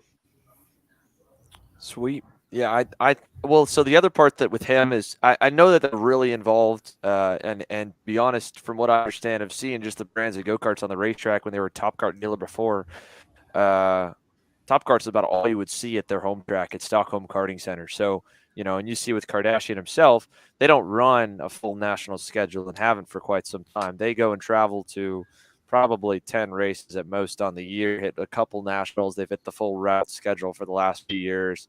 And then he's got a really, really good base of local people. And, what's cool about Chris is, he strikes me as a very, very down to earth, very approachable, really nice and welcoming kind of promoter and just guy. And I think that's the type of guy you want promoting your races. The nice guy is not the guy you want as your race director most of the time, but it is the guy that you want as your promoter shaking hands at the gate. And I think that that's going to be really, really cool to see him in that position with that series. Obviously, we streamed those races this year. There's a lot of questions for us for next year on our schedule, and there's a lot that has to make sense. But at least whether we're there or not, and with any degree, I think it's going to be really, really good, and I'm excited for them. And shifting to the series that Mark will now be focusing more on, we have some breaking news officially tonight. So the USPKS put out a feeler to see if there would be interest in a KZ class. As of tonight, Tuesday, October 18th, 2022, the U.S. Pro Kart Series will be adding a KZ class in the entire 2023 5-round championship schedule. I checked with Mark. I wanted to make sure we're good. I knew he was leaning that way, and he said, you know what? Do it. Put it out there. I want the hype to go. I want people to know now we're committed, which is the first time that series has added a new class since 2017 when they added KA100 and started the transition out of Yamaha. So KZ added. That's huge, huge, huge news that we get to break tonight. So thanks to Mark for letting us break it. But Grace, your thoughts there as well, I think that's awesome. I mean, as a former shifter kart driver myself, and still try and get in one as much as possible. I think it's an awesome class. I do think it's the pro level of karting. It does take more skill to drive a shifter kart than an X30. It just so happens that the field depth has been a little weak for a long time. I still believe that AJ Myers is probably, between him, Danny Formal, Billy Musgrave, those are some of the best drivers in this country and arguably the world. And they are shifter kart drivers. So for another national series, or really the other big national series, to add a shifter class, I think that kind of makes a staple for it in North American karting as hopefully a pro class. I do hope to see some, the hard part for guys maybe like me or some of the guys that have been kind of hanging on to that national level racing that may not have the budget at all times to go do so. Incentive wise, hopefully an open platform allows some guys to get some help from some manufacturers maybe, and really just open the market up a little bit more for sponsorships and opportunity for drivers to, again, dig some heels in karting and be able to sustain themselves and race at the pro level. Yeah. Yeah, absolutely. I mean, it having we've driven the point home, I think, on a lot of these shows for quite some time that karting, cars, any form of motorsport, when it's spec racing, there's no way for, there's no reason for the spec manufacturer to help support people, and there's no reason for outside manufacturers to pay for people's stuff, or provide them Yeah, I mean, equipment if you because they put the can't hype use it. behind it, there's, guys like RPG. I mean, they could easily get Vortex factory support if there was enough reason for Vortex to invest in our market. So, finally opening some of that stuff up. I'm a fan of spec racing. I do think the KA package is awesome. I think the X30, once people can either figure out what RPG's got dialed in or whatever the case may be there, if it got a little bit more back to normal, I do think that that's an amazing platform as well. But, something to be said about open racing, allowing people to innovate, allowing people to build. The engine builders love it. I think the engine builders are a huge fan of actually getting to build a motor. You can provide a better level of customer service, I think, to the client if you could build a good piece. So I think there's a lot of positives with opening that up. It just kind of opens the industry back up to guys that can innovate or put their twist on something and get away with it, really. Yeah.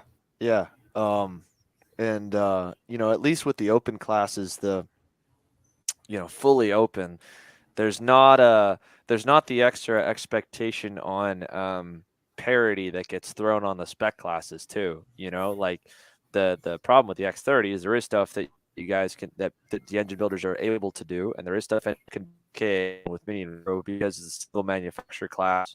It's the expectation is that they're all going to be equal. But at least with KZ, you're not going in expecting like, yeah, I have to have I'm supposed to have the same power as the next guy. Well, the next guy Well, might I have a mean, different manufacturer than you. if you don't, at the end of the day, you have to look at your tuner / engine builder or whatever and go, we need to go back to the drawing board. I mean, it just kind of creates a competition level that right now I think the problem with any of this is there's a few standout either drivers or engine packages or really just packages altogether. I mean, I can guarantee if you put a Speed Lab or a Walcher X30 on Norberg's card, he'd still be up front. Would he be dominant? I don't know. But, at the end of the day in KZ with the package that it is, and really, I don't know what the OKN rule set's going to be at. I know Challenge of America has just announced that they are going to run OKN next year.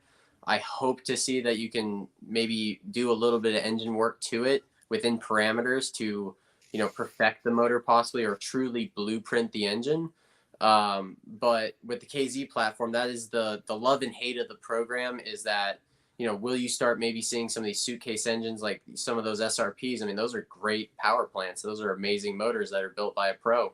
They come at a heavy penny, but, nobody says that Sweet Tech can't do that too because they have won a Pro Tour race and that's an American-based engine builder here. So it does kind of open up the market, I think, to really just the innovation and competition.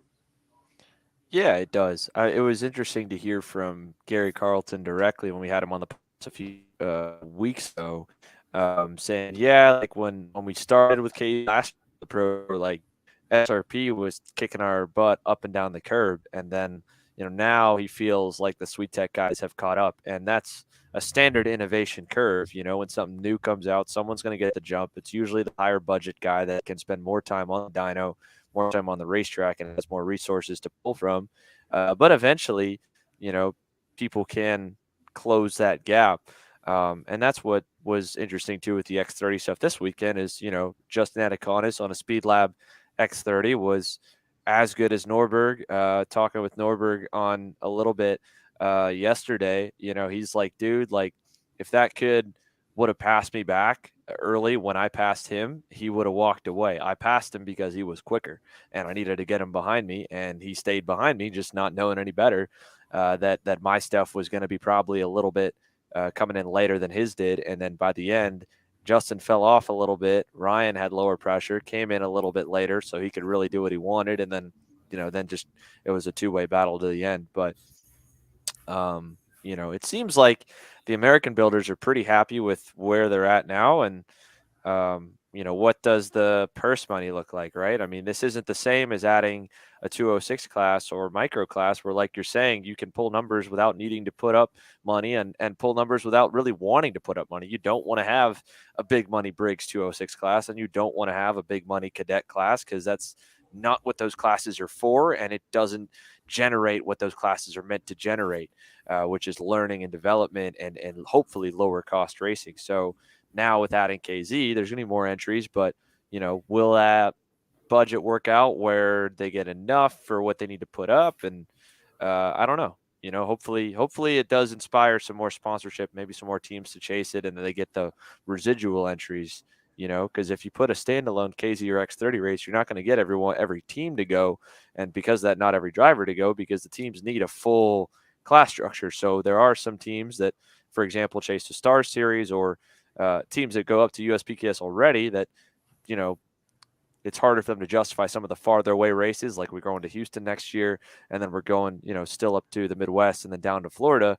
It's easier to justify the travel expense if you've got a full tent. And this offers the ability to fill that tent up with another option.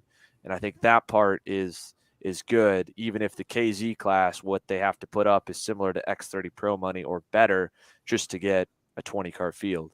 And I know that they were waiting to see what the Pro Tour fields would look like, see what the Stars fields would look like. Stars has your more independent, lower budget guys. Pro Tour has your bigger budget guys. And in both cases through the year, KZ numbers in Stars were probably an average number of about 12 to 15. And then Pro Tour was 15 to 20.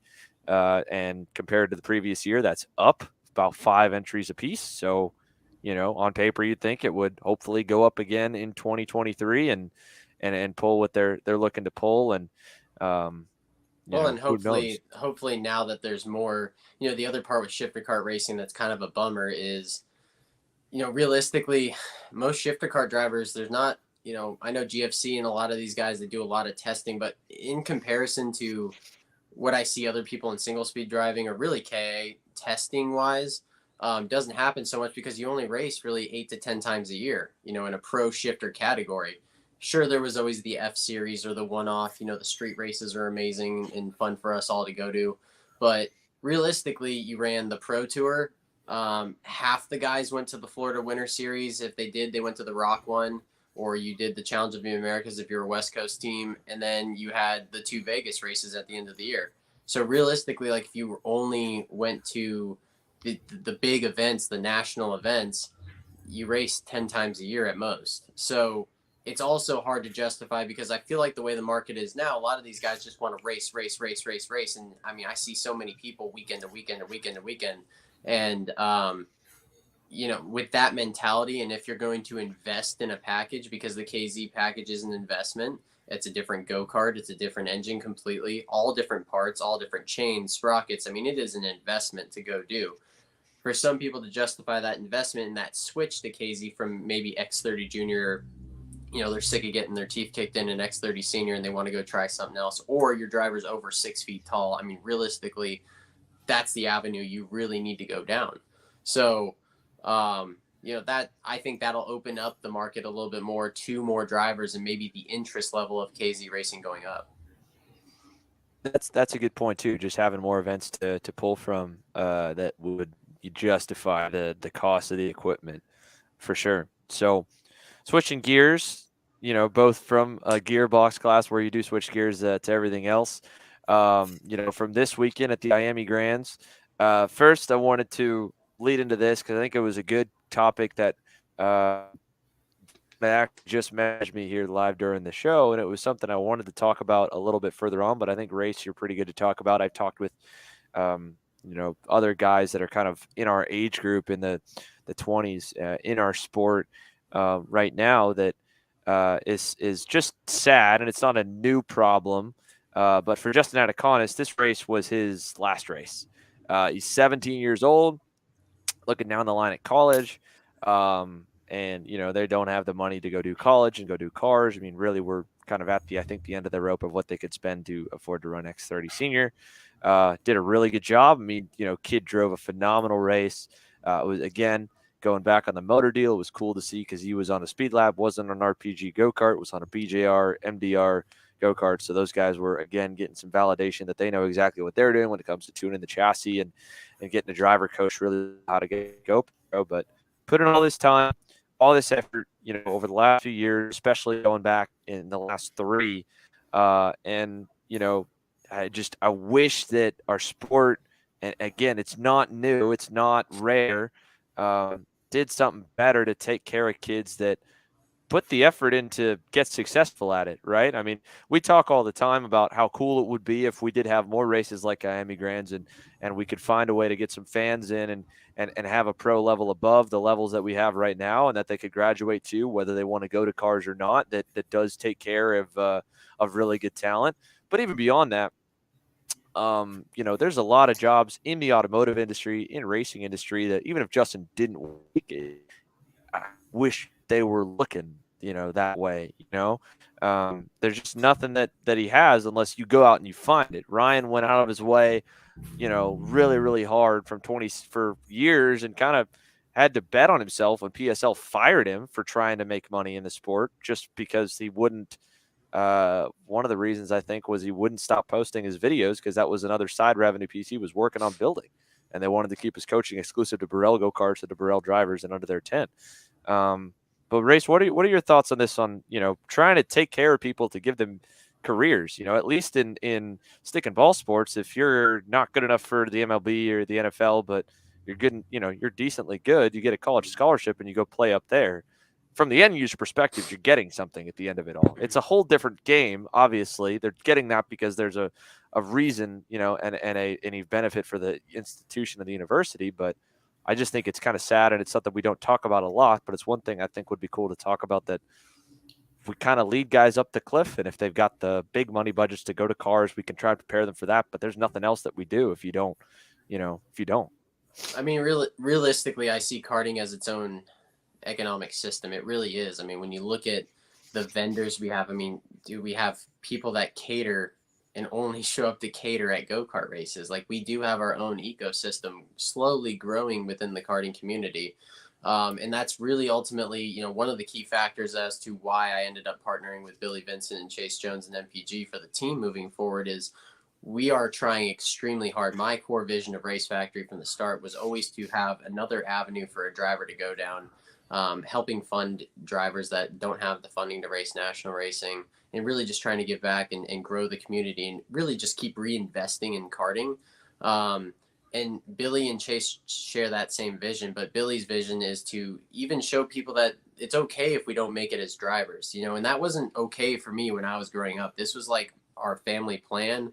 We mortgaged the house. Like, a lot of things happened for a racing career, and it was never brought to my attention that it was maybe okay to not put the stress on us and keep this more fun, because I knew that maybe I just love this and I had so much passion for it that eventually I'd move on and maybe go work for an IndyCar team, kind of like kids like Kyle Kennedy and Devin Smith Harden are doing now at Arrow McLaren, and really finding their passion within motorsports in their own way, because there's so many avenues. I mean, you look at Red 171, Alexis Rule, like she is doing this out of passion for motorsports, doing social media within karting and motorsports.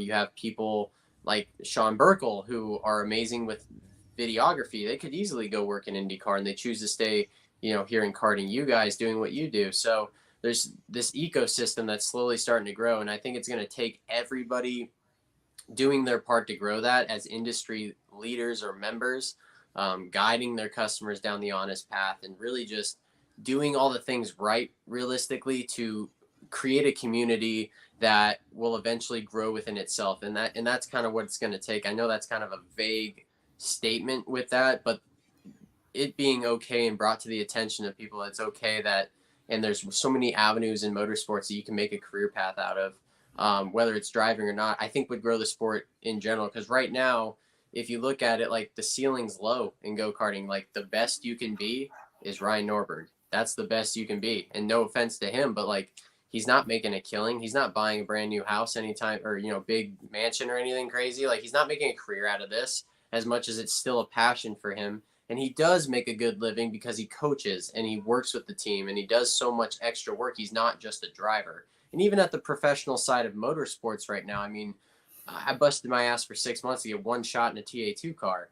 I'm good friends with guys like James Hinchcliffe that busted their asses 60 hours a week, 70, 80 hours a week sometimes, and had to race that weekend to get a sponsor and lock a sponsor in for the next 6 races. So, there is a lot of work as a professional racing driver. And I do think it's kind of broken from the top down, but it kind of starts at the bottom, and we just happen to be the bottom. I think karting is so much more entertaining than most forms of motorsports. When you watch a live stream, there's so much more action going on. You're so much more entertained. I think within a go-kart race, it just has this stigma of being cute and like fun and stuff like that to the outside perspective. But that just takes a community growing within itself to spread to the outside sources. Kind of like Tim said, like even in a town like Mooresville, it's built for racing. And you go to a local restaurant and say, "Oh yeah, I own a go-kart team, or I race at this go-kart track," and they're like, "GoPro Motorplex, oh, that's interesting. Never heard of that." And you're like, "Dude, this is like the mecca of racing. This is like NASCAR country, and you haven't heard of the go-kart track? Like, come on." Yeah. Yeah, everyone there knows NASCAR. I went to a Great Clips because my hair was too long. Got absolutely chopped by this barber, and she had like two cousins that had worked on NASCAR teams, and she was telling me about this one guy who's worked for like every keep five. He's not good at what he does. He's a screw off, right? But I had no idea about GoPro or go karting or anything else. But that's a town that knows NASCAR really well, which is funny. It comes from a belief from everyone for sure.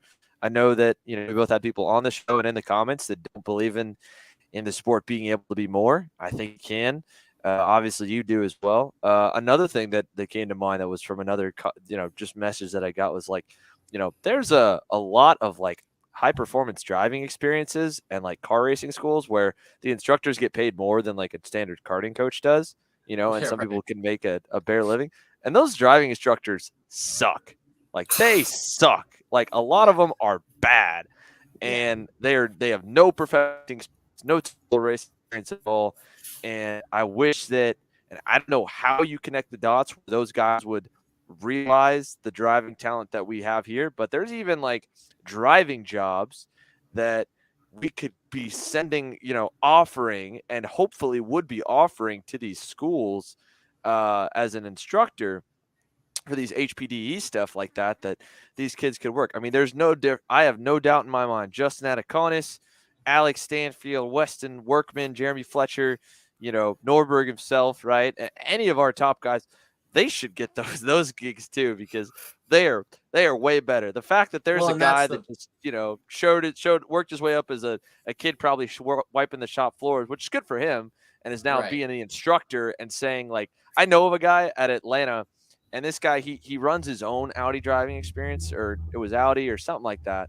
I don't want to out him because I don't know the guy's name. He's probably gonna come after me for saying he's with a brand, but it's a funny joke that I heard there that he was telling somebody. He's like, yeah, I've never raced, but I own this dealership and now we do experiences. So what I tell people is I tell them that I'm an Asian Le Mans champion or Japanese Le Mans champion, because they never look up the results of the Asian Le Mans series and the Japanese Le Mans series.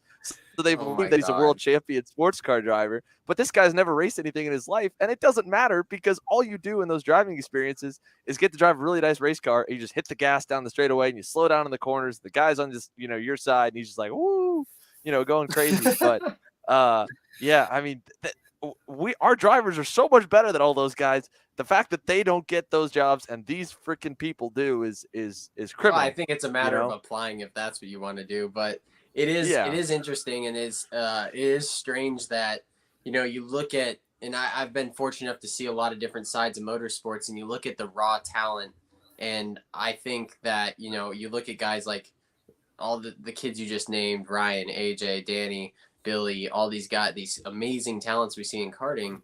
And if you put those in any IMSA car right now, I mean, they could top 10, top 5. Without they are question. that talented. The talent depth is that deep. But it's just weird. It's almost like a perspective thing, because when you look at a go-kart, you look at it and it's a small little thing, right? It's a little race car kind of. But when you go to even when I tell customers, I do a lot of consulting and deals for people to piece together carts to cars programs and stuff on the side, and utilize some of my friends and connections and other forms of motorsports to help drivers kind of move up. When you even talk about money, when you talk about the cost of moving into a car, and you throw out the number of $30,000 a race for a Trans Am race, or $8,000 a weekend in this car, or a test day. And for some reason, if you bring that kind of money figure up in karting, it's kind of like shocking to a customer. But when you bring that up in a car thing, it's somehow it's a little more justifiable. But what they don't see is that all they see really is the image of what it is the car, right? It's car racing, so it must be more expensive. But when you go to the go-kart track, they don't understand or think like, I mean, if you just look at some of these operations and these teams, just the amount of money spent by a team per weekend with staffing it, making sure they have the right equipment. Some of these teams have in-house engine programs. I mean, there is hundreds of thousands of dollars, if not millions, in equipment that go into funding a go-kart team. And people balk at you charging them a tent fee that's, $400 or $500 a day. And, that's cheap nowadays. So, you look at the equipment we're using is all the same as a race car. And realistically, I mean, if you think about it, our engines are $4,000 or $5,000. Well, a V8's only 15 to 20. So it still is about the same cost. It's very close, which is, to Tim's point earlier, it is somewhat of a problem. I am also of the fact that, yeah, you can get into go-karting for $2,000. Go get something on Kart's list right now and start racing your local Briggs deal. You're going to suck worse than the go-kart sucks. So for a while. So I do think that, karting is cheap, but most of these guys and these families getting into it are willing to spend the X amount. And that's kind of the clientele we've been with. So it sucks because it caps us. It really caps, where we can go with it. But, I think there is a way between realistically, I think the promoters play a big deal in this. I mean, just look at last weekend. Eric's not a promoter, and Eric put together a race with an amazing prize package. Granted, it's in his backyard and it's something he can do, but Hunt Brothers Pizza helps out a lot. The CNC shop helped out a lot. I mean, there's a lot of people that contribute and sponsored the event to make this happen that are outside of karting. So realistically, I think a lot of it relies on the promoters and the people that really, play with the puppets at the top of the sport to either one, start taking some of the advice of some of the guys in our age range that are trying to be a little more creative and innovative with the sport, kind of like guys like Joe Janowski does, that are really trying really hard to innovate and bring more into the sport and make it a bigger thing. I think it's a long road ahead for it to get to this point. I think it's at least a 5 to 10 year plan, but there's no doubt it can get there. It's just going to be piecing the right people in the right places that have the right vision together to get it there. Yeah. Yeah, it would take a while. It's going back to your point on the cost thing. I think I've said it on here once or twice before, but talking with one of our partners is Rock Sonoma, and that's run by the Cameron family, who more famously in the modern era is Dane Cameron, with the professional factory sports car driver, and Christian Cameron runs in junior classes. And talking with his dad, and he's like, look, like, when Speed Concepts sent me the schedule for the year, and it was going to be about 100 120K to go and run all the major races in 100cc junior and 125 junior, I understand it, because I know that at the end of the day, the biggest cost for everybody is labor and travel, and our country is very spread out. It is cheaper, astronomically cheaper, to go and run F4 in Europe than it is to run F4 US. And even F4 US tries hard to stay away from the West Coast and really be half of the country that it only really covers. And the road to Indy, same deal. And IndyCar in general only goes on that West Coast swing once a year to try and minimize the cost. That's the big reason. The actual equipment is, marginal, and that's the only difference, but it's a small percentage, and a much smaller percentage than what people think. When it comes down to breaking down the team costs, the tuners still want the same. They realize they can get a little bit more because people are willing to pay more for car racing. So the mechanics and the tuners and the coaches and data people, they can make a little bit more money at the car races, but they still need a hotel. They still stay in this, still need the same flights. So the same, gas cost is the same for the big rig, whether it's filled with 30 go-karts for RPG or whether it's filled with 4 Trans Am cars. Same cost, So that part is something that, whether or not people understand it, I think some people do. Not everyone's willing to justify it because, like you said, people look at it as cute. And so, but at the end of the day, too, like the other point you can drive home here that would drive everybody's cost down is educate yourself. Not saying you're going to go and beat RPG tomorrow while your dad whittling on your X30 and going, yeah, we're going to go whoop RPG's ass. But at the same time, like I grew up in a family where, my dad was very educated. He was extremely bright with engineering and karting and race cars. And I was fortunate enough to be brought up by a father like that. But, I did watch every step we took into something different. It just, for me, it happened to be cars, that where he kind of started losing some of the knowledge he had and we had to learn. We educated ourselves and we worked hard on our own to make our program better. And yeah, was it the best off the bat? Absolutely not. And, we ended up making some mistakes along the way, but it was cheaper in the long run. So there is no, for people to complain about getting beat by cost. I mean, I don't even know what RPG charges. I've heard crazy numbers up and down and here and around. And it doesn't matter because, half the people that have seen me rolling this year, sometimes I just rent a minivan and throw my cart in the back, and yeah, I pit under our tent and stuff in the MPG tent now and whatnot. But I rolled up in a minivan with 2 engines in the back, and I did the whole race at USPKS for $1,000. So it's doable. I just happen to be more educated than some of these guys, but it's free to get an education. It's out there. There are videos, plenty of videos between. What is that? There's one great guy in Australia that does so much, Power Republic, and so many Power other Republic guys is the old Kart 360 ones, all of them. You can learn how to work on it, and Kart class membership, dude, it's all out there. You can become a pro. and that's just the working on it, right? Like if you spent the money, it costs to go run with any of the major teams, and then you spent that over the course of like a club season at a good club in a competitive class, and also on test days, and then some of it probably on driver coaching from someone better than you would develop and probably get the same result working on your own, because you would have a better feeling of the car, whereas you need to go and pay to be with a team for them to see what adjustments to make.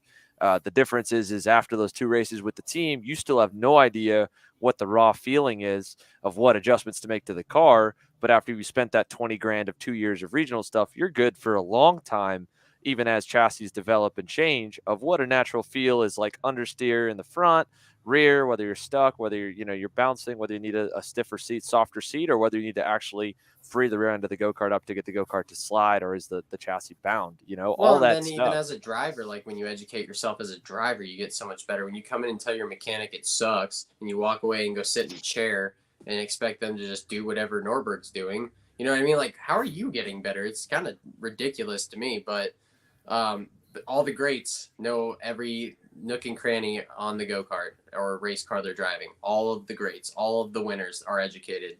So, I think even if you are eventually going to go run for a team, I don't think there's anything, as a team owner, I don't think there's anything wrong with going and running for a team. But, honestly, as a team owner too, the biggest frustration I usually have is uneducated customers. Yes, it's up to us to try and educate them, but on a race weekend, they go, "Why is Timmy slow?" And you're like, well, little Timmy's never won a Buckeye race, and we're at a USPKS event. So little Timmy is out of his league, and he's going to have to learn and focus on the data and blah, blah, blah, blah, blah. And you go down the list. But if they had that education, or they wonder why the cart's overstuck sometimes, you're like, well, we're figuring it out. You know what I mean? But if they had the education, or at least the trial and error of figuring out oh yeah, this isn't a walk in the park, and I sprinkle some more money on it, and it goes faster. It's just not. It's not the reality. That's the part they don't understand, right? What the team fees are is a small percentage, probably 0.01% of the money you've spent to learn all that knowledge, to know what changes to make and how to handle them, and the service and hospitality side. And that's the other issue that people can get mad. This goes back on Tim's comment about capitalism, right? It's people are willing to pay a lot of money for the expertise that the RPG tent offers and the hard work they put in on the engine program. And they deserve that money. They deserve it, because they have spent way more than 6, 8, whatever grand per weekend learning all that. Mike Rawlson has been around for, 20, 30 years, long time, winning with people who win, with Alex Vincent, who works hard and wins, with Norberg, who's worked hard and wins, and all that money they spent testing and everything that they learn, because they go home and they learn. I mean, it doesn't stop. He's an addict, and just like everyone else in this sport, that it's an addict and can't stop, won't stop, right? But they spend money and they learn, and there's a value for that knowledge. But that's what you pay for. You don't pay to get this magic wand that makes you go faster. You pay for the knowledge that gives you the opportunity to go faster, the coaching they have, the knowledge they have, the preparation they work on those go-karts. I mean, just the amount of shop prep it takes to probably put together everything. And Well, I just mean, the you know it as logistics well. of running a Yeah. racing business where you travel from race to race to race to race. I mean, that dude's rig, it's been a GoPro for a month. I mean, that's a logistic thing in itself. So, and even looking at guys like us, like I tell Chase all the time, our running joke, or not my running joke in the 10 is, everybody says in life, Rome wasn't built in a day. And I say Raleigh wasn't built in a day either. You know what I mean? So, that program didn't just sprout up from nowhere. The Raleigh's been at this for his life. You know what I mean? Realistically, 20 plus years, he's been operating an operation, and it just in the last 5 years has just flourished into this fucking powerhouse. And, there's a lot of guys that have had that fame before. I mean, Mike Speed's is used to having that success in the past, and he's proven that with his two boys. And there's a lot of us out there that have shared that kind of level of success in the past. But to get back there and see what that guy's built over the years, and really, as I've grown up, kind of as that's developed, it is crazy to see what it took and how long it took to really piece all of that together. So, people, it just sucks when you are competitive and you are dominant and winning in some fashion, like Ryan is, like that team is. Cheating comes out and this and that comes out. Realistically, it's up to the tech guys to figure stuff like that out. And all year long, they've passed tech. There's no doubt they have an edge on everybody right now, but that comes from their R&D department with Alex and Mike Beanie and all those guys that work really, really hard on the setup. And, they're successful for that reason. So, it does take time. All these other teams, Ryan Perry, look at Perry has grown faster than most, and he's been at this thing since, man, I think he started his first team, and I competed against some of his drivers like Mason Murata when I was 14 or 15 years old, and I'm just turned 28 years old, so 14 years, and he's been able to turn that operation into that. Like, that's the reality of this. This is a lifelong investment for these teams, and for people to, unfortunately, sometimes in karting undermine that as a customer is tough. But it also is because there is a low ceiling in this sport. There is very few reasons, as if you looked at it as a business, if you just looked at your son's racing career as a business, which you should never, it's a hobby first. You should have fun and enjoy the memories and the life lessons you learn at the racetrack first and foremost. But if you look at it as a business, it's a bad investment. Like, if you think you're going to gain this racing career out of it, it's just, or, get an ROI on that, which unfortunately a lot of people, for some reason, compare the dollars spent to, like, it's got to give me instant gratification right now. And that's just not the way competition works. Like, one bit. You can throw $100,000 at it all you want, and it's no different than you walk into that casino and rolling the dice. So at the end of the day, it's the sport of competition. It's an unknown. And it's, at the end, karting especially should be looked at as an investment in memories and life lessons for your son or daughter or yourself. And competition second, but the competition side of karting is, ongoing all the time. You have to always be developing and always work. I mean, tonight we were just tearing apart all of our motors just to measure everything out for no reason. They all run fine, but we're just doing it to make sure. And it's a process that you have to be and go compete against teams like that. Yeah, it's both the best and the most frustrating part of our sport is exactly how you put it. You can throw everything you have at it and the dollars too, and it doesn't just turn around, and that's I think that's a good lesson of life, right? And there's frustration that comes with that. There's obviously a lot of frustration in the paddock. There's no reason to not address that. But it is, again, unfair for anyone to claim cheating because we have had the same amazing tech guys in our sport doing tech this year that have done it for the last 15 to 20 years. Rick Jump is an awesome guy and a class act, and Lynn Haddock is arguably the greatest of all time, the GOAT. If you were to pick the GOAT of karting, Lynn Haddock is at minimum in that conversation, if not that guy, and he's in the tech barn. And so, without question, Rawls Performance Group, Ryan, Alex, Mike Rawlson, they've done an amazing job, and it's frustrated people, but for most, they understand that, look, we got to go back to work. I talked with Mike Speed at the end of the day, Sunday night. He's like, look, I'm happy. I'm proud of this week in Ataconis.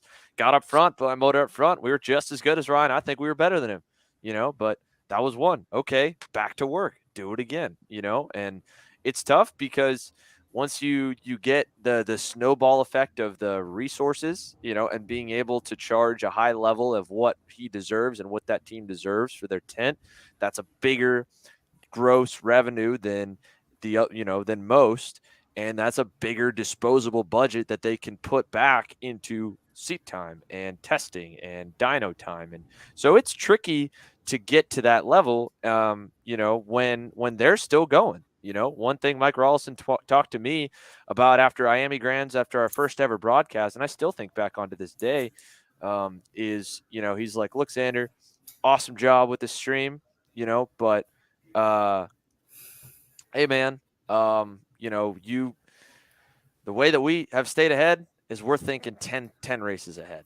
And he's like, this is what you did. Great job. Congrats, right? But you need to think about what's next. And you need to keep going on what's next, or you'll get caught. They're already trying to catch us on one thing. We're already on to the next thing. We're still finding more. Yeah, we won this week, because Norberg won that last year too. Same deal, So, but yeah, it's sport of competition. It's you can throw whatever you want. Comment up. Come on, do it. Which one? This one? Here. I know Thank you, Greg. We got to get classic. In Aaron's case tonight, at least he's got COVID, so he has a reason. But Aaron, fair enough. It's been a bad habit of mine for years at this point. I don't really have a choice. I mean, I do, but that's always been. I think he's talking that you don't talk on these shows, Aaron. I think he's saying that you don't contribute.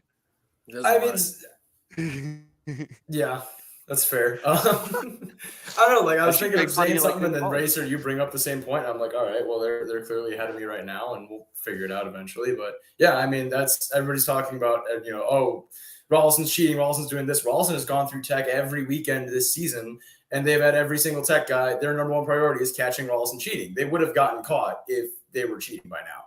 There is not a thing on that motor that hasn't been checked. So for anybody to say like, "Oh, Rawlson's paying a bunch of money to do whatever," no, Well, at the end of the day, it's just nothing's proven. There's nothing going on. No, there's nothing that's been proven. Better there's like nothing, point with races. There's nothing proven. There's nothing that's been caught. So it's not fair. As a competitor, you just have to accept the reality of it is whatever you come up with in your head or believe, and some people truly believe certain things and some people have ideas of what may be going on, and that's all fine and dandy. But at the end of the day, realistically, if let's just say they've been cheating for 5 years and they've gotten away with it for this long, and they've just been dominating forever because they got away with something that you guys can't figure out, well, maybe you got to go try and figure out what the hell that is. So I'm not going to go. We don't play in X30 for that reason right now, honestly.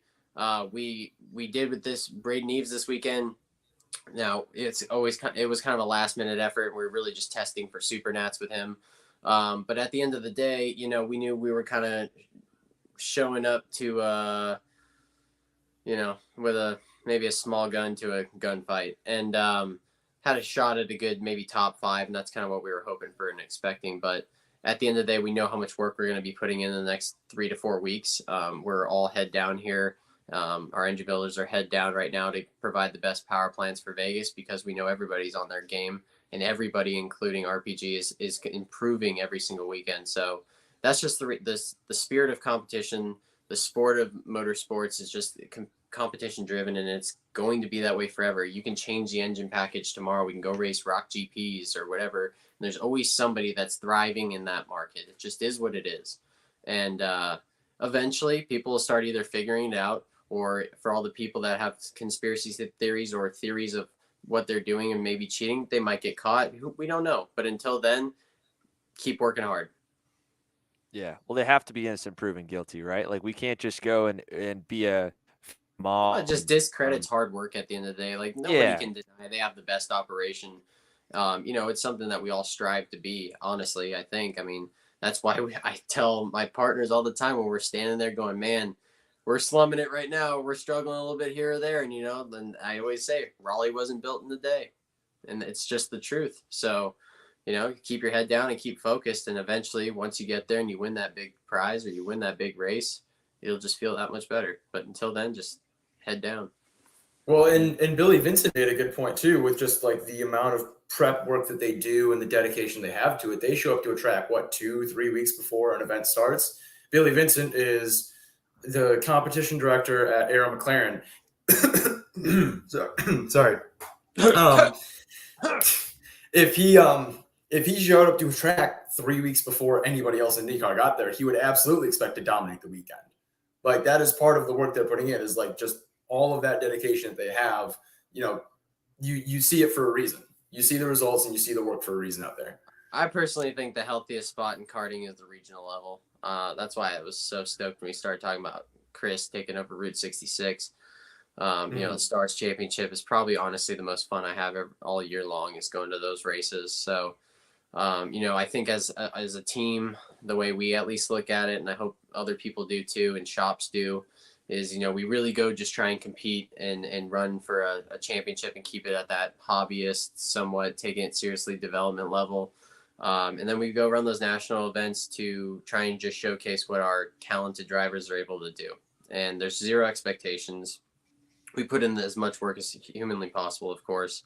But realistically, I think we all just try and cut our market here at now Whiteland Raceway Park, with our shop being built over the winter. And running these regional series is where, I feel like the sport of competition is just a little more honest, a little more straight up, a little more fun. But I think it's the most important level of karting. Like, when we had thriving regional series, it was just a different vibe, more of a hobbyist vibe. It wasn't like you just see how many dollars get thrown around, and the frustration levels are a little different at some of these bigger events. So I definitely urge people to, like, if you're struggling already to, not justify spending $10,000 to $15,000 a weekend on a big national level budget, or, $5,000 for K or whatever it may be. There's no shame in the game of going and being the Stars Championship Series champion. There's no shame in the game of winning a Route 66 championship. Like, Alex Kardashian is probably better than half the X30 senior field. Doesn't race it. So there's no shame in that game. If this is where you have to cap to be competitive, regional racing is just as badass. You'll learn all the same stuff, and you can still develop yourself and move into a car. There's plenty of people we see every single year that never even ran a USPTS, and like, why is that guy in F4? Because they just went and spent the fucking money too. Like, no big deal. But it didn't have to do with where they cut their teeth. So if you want to race at this level, it costs this much. It is what it is. If you want to be competitive at the cost cap or the budget that you allocate per year for your season, then do so. And you're going to have a better time with you, your son or daughter, and your family. And you're going to actually see this as more of an experience by doing so, in my opinion. So, switching gears on that series deal, one of the last pieces of news, because I missed a couple things that I forgot to talk about when we got going on all this stuff, which was great. I think it's been good. Are you headed to Dakota next year to do the Challenge of the Americas deal again? Every single year. That is a great series. So, and hopefully Andy doesn't get mad at me, right? But that is still kind of a regional. It's the West Coast National at the competition level. I think it's fair to say that it's been like a regional level the last few years. They are at the same the other reason I would put them at that regional level is they're in the exact same spot as Stars, where they don't have any entries and have not had any entries in the 125cc junior, senior, or masters classes besides one or two. Masters was the biggest one at like 4 to 6 at the races this year, which is why they're adding OKN. Interesting is and I haven't paid super close attention to the OKN package. I'm actually hoping to get one of the FIA guys on here. I've been talking to him for a little bit, a guy that has helped get the ball rolling with potentially doing stuff in the U.S. Not going to have a junior program. It's just going to be a senior motor. It's 1,000 RPM lower than the OK motors themselves. But, they're adding the Vortex only version to start, which basically kind of is just like swapping it out for the Rock GP. I could see a lot of series that might put OKN in down the line, looking at that as a test dummy and letting them be the first through the wall. But do you have any thoughts either way on that deal getting added? Again, I just think it's a good option for them because they got nothing to lose. Just like if Stars were to add it, nothing to lose. They don't have any X30 stuff. Well, to be quite honest, and I just think the Rock GP was never going to take off. I had the opportunity to work on a bunch of those, and I just didn't see much parity. And in the process, the IAME stuff's been super successful because the parity for the most part is pretty damn good. Out of the factory, they are somewhat competitive motors. So I think that package was kind of doomed from the beginning. Like Rock has always had, I actually like the Mini Rock. I know a lot of people hate the carburetor, but I've had great success with it, and I like the Rock shifter. I think those are two great motors. In IAME, I think all their motors are pretty good, except for the 175. So the Rock GP fell short, and I didn't ever see that really expanding. So I think this OKN platform for Coda is a good idea. I was hoping to see it was going to be all the manufacturers. I think the only problem with I don't have any expectations for it this year, only because I haven't even been able to purchase a motor. I've been looking for one It's because still there's an rumors that other homologation. series are going to be running OKN here in the States next year. And if those come to fruition, that we want to be on the cutting edge of something new. So I haven't even been able to purchase one yet. Maybe I don't have all the right sources either, but to see that it's just Vortex one, kind of a bummer, because that is going to be a 4-engine platform. And again, I do like, that it is a little bit open. But I don't think they have anything to lose, like you said, because the GP stuff has never really taken off for them, and it's never really thrived. They have amazing talent in the shifter field. I mean, the GFC guys come to play. Gary's worked really hard, and honestly, he's the reason I still go out there and compete, because they have amazing competition in their mini and their junior categories, and I want to go compete against great drivers in the West Coast where it's nice and warm over the winter at a great series. So I do think the shifter junior thing's interesting. Gage really wants to race shifter. He's had a cadet shifter for a few years. I raced junior shifter when it was S5, and even before that, it was stock 80cc shifter. So I'm always a big fan of shifter racing as early as possible.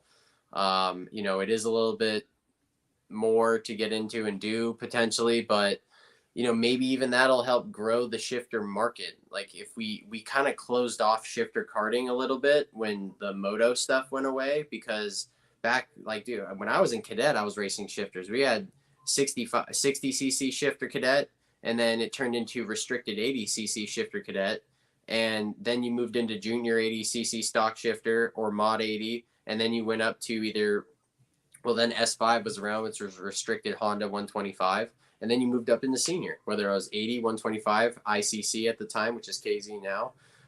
You had kind of a path to race shifters.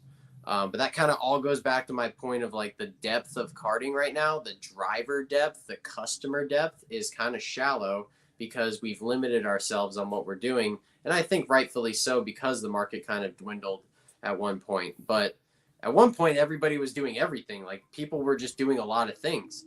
We were all racing, I remember racing Cameron Jocelyn and a bunch of kids like Taylor Minch and Gustavo Menendez and cadet shifter. And then we raced Comers the next weekend. So a lot of people were just doing a lot of different stuff versus hitting more races with the same stuff, if that makes sense. So I'm hoping junior shifter can come back. I think the Rock shifter package is realistically the perfect spec KZ package. It's economical for a shifter kart, and I think it has an area where it fits. But I am super stoked to see the OKN stuff. I love direct drive racing. I think it's way better than clutch racing, and I was stoked to see when it came back. Something about push starting a kart's kind of cool too. So hopefully we all think it's cool, and then I hope that decompression valve is going to work on everyone when they get them fully out. Does it? I've heard really good things about the OKJ. decompression valve, and I've heard everybody say that it works really well. You can start it you can just rock the tire and start it with one hand. It's really not that hard. You can start it by yourself too. We have an OKJ for little John Antonino. The kid's fucking 4'6", and he jumps in his OKJ by himself, no problem. Did you see the Easter egg we had with Andrew's onboard from Stars Cincinnati when the guy rolled and full on somersaulted and got up like it was nothing at the beginning of the video? No. We posted an onboard. No, what? I didn't even know until we edited it. It was who is it? Massimo Sanseri's dad. Kid runs mini under Magic. Oh, yeah. And right in front of Andrew, I wanted that show a cool clip of him like boom starting the go-kart, and he was already in it. It was a slow start, and then boom, grab a gear, and then I transitioned 5 seconds later to the lap, and then I go back on the comments. Is like, so no one's going to talk about this dad we see busting ass like falling Oh over. no, I do the remember go-kart, that. and I do go remember back that. and look, Yeah.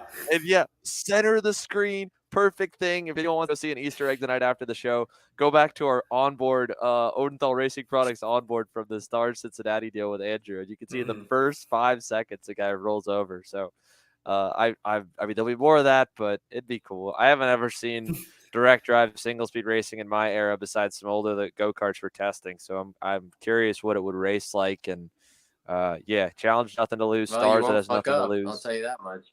Yeah, because then you're done. It helps. It helps Yeah, tame a little bit, I think.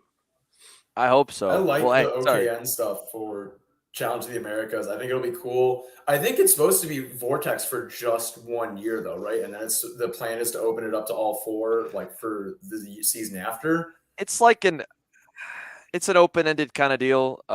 There's no concrete plan of when and if they would open the manufacturers. It's just a test run, and I think it's because at the beginning, and it makes I don't want to knock the challenge guys and Andy. It makes sense because a new engine, they're going to come to someone and want to have trackside support for all the customers when they have motor problems. So, Andy's the West Coast Vortex distributor. He knows he's going to be there at every race. He knows he can stock up enough OKN parts to help support people and get it off the ground. So, if they're running the other stuff that's bad for his series, not in the form of them running and not buying from him, but that if they break, they're not going to have someone with those parts there to fix their motor and get them back on the racetrack. So from the logistics point, it makes sense.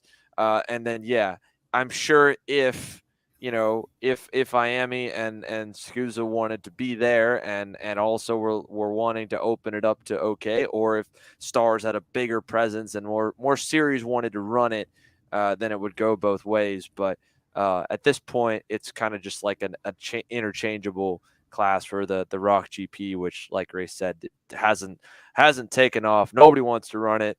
Not even the biggest powerhouse team, RPG, is a big fan of running. That's why Ryan went and ran VLR Senior and ran with Jeremy Fletcher at Winter Tour. So we have one more commercial break. We come back. We want to talk about driving standard a little bit. Aaron, I know that was top of your list. Race, you run to the same tent this weekend. A lot of stuff torn up. So a little bit of that and some more viewer questions that came in. We're going a little past our 2-hour mark, everyone, but I promise it'll be worth it. So we'll be right back after this here. Kart Store USA is a kart parts supplier that racers and retailers can count on when they need reliable advice and service. We focus on servicing all racers with honesty and pride while maintaining customer satisfaction. We carry a full stock of Kart Republic and Tony Kart chassis, as well as IAME and Vortex Rock engines. We've also got a host of other parts available and in stock, such as products from Rev Performance Materials, Jekko Racing Seats, and more. We have a 100% satisfaction guarantee, and on top of that, if your order exceeds $200, shipping is on us. Check out all we have to offer today by visiting us online at kartstore-usa.com. At New Gen Motorsport, we're committed to using our 10-plus years of experience and knowledge to help grow the sport of karting from the bottom up. Our goal is to make karting more accessible to the average person, lessening the financial burden of getting started, and making the learning curve as small as possible. Our passion is training and developing drivers, mechanics, and engineers to not only be the best they can be in karting, but also for careers in the much larger world of professional motorsports. A strong foundation makes building bigger easier. Let us be that foundation for your karting and motorsports career. Be part of the new generation of motorsport. Contact us today to schedule your test day, arrive and drive race event, or to inquire about how we can help get you started in your own new gen racing kart. Don't settle for a national engine builder. Take care of yourself with an international one. SRP Engines is a global industry leader in engine services, specializing in engine formulas such as KZ, OK, OKJ, and Mini 60. SRP Engines is the engine of choice for Magic Kart USA and helped power North America's #1 ranked pro shifter driver AJ Myers to the 2021 Supercross USA Pro Tour National Championship. SRP Engines can also service any spec engine class of your choice, including IAME and Rock divisions. However, if you're looking for the absolute choice when it comes to KZ shifter engines, there is nobody better. For more information, contact Amar Sanada at srp-engines.com. KC Happy Hour is proudly presented by the Rock Sonoma Karting Championship, presented by Cameron Race Promotions, the most competitive Northern California karting series. Featuring a 2-day format with practice on Saturday and racing on Sunday, multiple track configurations, and a massive prize structure including tickets to Rock Vegas, race car test opportunities, and race rewards. Rock Sonoma is the training ground of multiple national karting champions each year and race car champions as well. Featuring a full Rock Cup USA class structure with each race weekend streamed live via YouTube, it's a series you cannot miss. For more info, check us out online at zanzarukarting.com. All right, everyone. Welcome back here to KC Happy Hour, episode 63 on our extended episode. Aaron looks absolutely dead. I mean, every time I try to speak, I'm getting lightheaded right now. It is not going well, but I'm doing my best. I'll make it quick for you. Is there? Oh my gosh. What else do we have on the list there? Is there anything else that I missed on our news? I'm trying to look back through here before we hit a couple of the just comments. maybe some stuff about the IAME Grands you mentioned before, and maybe just a preview of what we're planning on for Supernats and whatnot. Outside of that, I think we covered everything else. Okay. First time this week, which was cool. We threw over top, so that was sweet. We had our walking cam down the pit lane. I think we talked about. We're going to be able to bring a little more of that to Supernats, which is cool. For those that were at SKUSA Supernats last year or watching the live stream, they got to see they brought out a Jumbotron along with their VIP suite that they upgraded to an actual temporary building. The Jumbotron's going to be back this year. So I'm hoping that we can get to do a lot of cool stuff with that. We're at minimum going to have the live stream on it. I'm pushing really, really hard to be able to do driver intros for Pro Shifter and maybe X30 or K or something. That would be cool. But time's always a big thing because it's still a karting race that's kind of pushed in. But I think that would be something really. I want to do a lot of interviews throughout the week. Maybe being able to even do like top 3 or top 5 kind of F1 style press conferences at the end of the day. Are you going to do a live show? Cool. Yeah, I want to do a live show there. I will have all the equipment. Yeah. Happy hour. We could do happy hour at the end of the day. We're doing off the grid live there. I'm just letting you know now. So good. Yeah. For us, the manpower is that all of our team on that front turns into like editors for curating content at the end of the day. So if we do that, we elongate the day. Like I'm there doing a lot of posts at the end of the day after the session goes cold. But we could do a live show. Tuesday. Oh, yeah. Tuesday. We're all just done building go-karts by Tuesday and going on a track walk.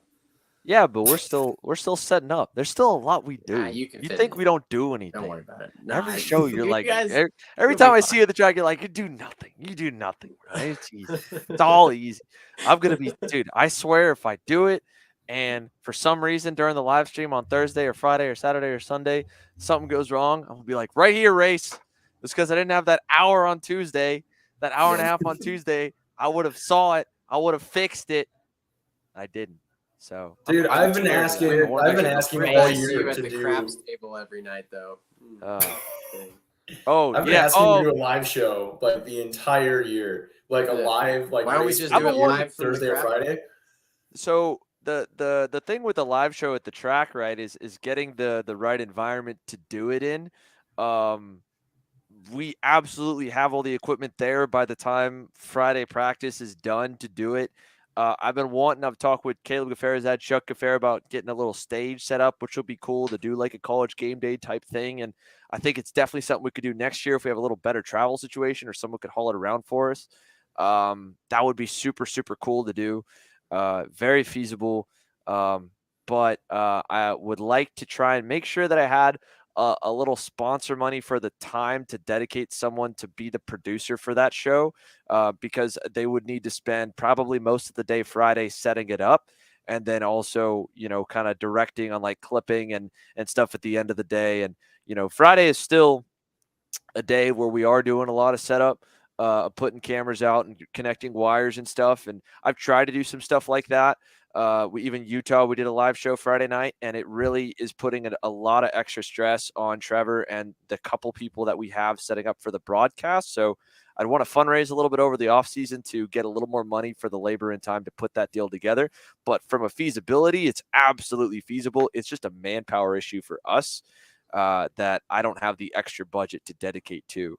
Supernats, we have a really cool budget that SKUSA is being really awesome with us and working with to help expand our production so we can do live stuff there at night, which is part of the plan, and do stuff with the Jumbotron. And it'll all be free to watch. So November, we're going to come up with something. I think I'm going to do at minimum free shipping and maybe an exclusive t-shirt or something for all of our premium subscribers. But since we're not doing Rock Vegas and we're going to be only at Supernats, and Supernats the whole month will be free to watch the whole week, we won't have any reason for subscribers at 10 a month. So 10 a month, subscribers will get something special for November, probably something special for December too, as we figure out 2023. So that's I think what I had on the notes there to talk about all that. And yes, Justin, all right, different on the notes, but on the notes on Facebook and YouTube, but not on mine. I have to talk about getting DQ'd this weekend, which thankfully there were all kinds of other storylines once Friday got underway. So everybody forgot about the rental car tuner challenge. First of all, I think that I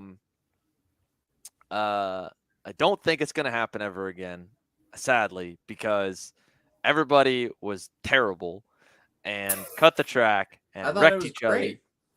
Dude, I had a great time. What are You two talking were about? fine. I don't know if you two cut in your qualifying session to get your lap times that you did. I 100% did. I At did one not. point, the I rental felt like car the was only driver pushing that so didn't. bad that I just went through. They had this like bus stop, and I was like, yeah, I'm gonna sail this thing over this curb if I even attempt it. So I just drove straight through the grass, and I was like purple that lap. I'm like, that works. Yeah. So so that the track cutting, which is what I got DQ'd for, we went over it on the broadcast. I qualified third. By the time we got on the racetrack, because all the corner cutting happening in your guys' session, they decided that we were not going to run that layout. So we took that out, which was fine because that was one less right-hander section. That race, I got your cart, and you told me right on the grid, you're like, thing turns left, great, doesn't turn right, where the hell? So, go for it. And so I did, qualified third, and then was just being too conservative on the start and got knocked back like to fourth by the end of the first lap. And then I didn't have the cart at, I don't know if it was for you. For me, it didn't feel like I had a lot of like top end. So I kept getting passed on the straights, but we were really fast bottom end. And anyway, I'm in the middle of like that second group. We're still in line with the leaders at the time at the end of the first lap. And I get nailed in the left rear coming up the hill at turn number 2. And I'm like, what the hell? Like, I'm single file and I was next to the barrier. So how was someone on my left side? Well, one guy behind me had cut the racetrack through the runoff at turn 2 and went through. And then the next lap, he got around me and he cut it again. And I'm following. I'm like, all right, he keeps cutting it. And then someone must have barriered somebody and knocked the whole wall out of the way. The only thing left, there was one straight line, like perpendicular to us piece of barrier there. But then the whole rest of the runoff was gone. And this is where I made the mistake of following him because this guy's cut like 5 laps and he's pulled on me. And I'm like, well, he's not black flagged. Like I figured he'd be black flagged for cutting the first lap. They never got him. So I was like, all right, fine. If it's cool, barriers are completely gone at this point. Like I'll go. And I went. And then everyone behind me also apparently on the broadcast went. And then they black flagged the whole group because the one guy that started the deal by cutting inspired the rest of us. Like, well, okay, he's getting away with it. We'll do it. And then 1 or 2 in the top 3 also cut, but only did it once or twice. I only did it, I think, once. And then I saw the guy getting black flagged, and I was like, oh, they are black flagging him for it. Back to the normal line. And then I still got black flagged anyway. And then they got you. Yeah, then they got me anyway. So it was probably for the best. I feel I didn't wreck anyone. I got put through wide at one point, and the guy on the inside just drove me out. And then eventually, unfortunately, the guy on my outside got barriered in turn 3 on that hairpin, which I felt really bad for. I mean, I'm cranked, and like this guy just keeps coming, and I barely kicked myself out of the wall. But I guess from what I understand, obviously it had to have been pretty bad because they knocked the whole barrier out of the way at turn 2 and turn 3. That the racing was really, really bad. There was corner cutting. There was a lot of curb hits that were unnecessary curb hits because people think it's cool to hit curbs in our sport, especially when it's not your own go-kart. So, that was a fun event last year that I don't think we'll get to see again, sadly, because it still was really, really fun. But yeah, I got DQ'd because I I didn't think they were going to penalize him because the first few laps went by, he didn't get penalized. So I did it one time, and then I got grouped with him, and they just flagged the whole group went Whole off. train. So yeah. Oh well, but the sad part was that next night KA shootout was brutal, and X30 shootout was not as brutal, and some of the heats throughout the weekend were bad, and then The I harp racing on this deal. gnarly. Dude, racing out there Every was It was wild. yeah, and I don't know what you do. that was the worst. I told you this, like that was some of the worst driving standards I think I saw all year. I mean, that was It's just hard when everybody it's a one-off. was. A one-off Yeah. event. There's nothing to lose at the end of the Yeah. day, and it just kind of changes your mentality. And something that I've kind of thought like I've caught on to is for me to understand like what I'm about to go out there and do as a driver.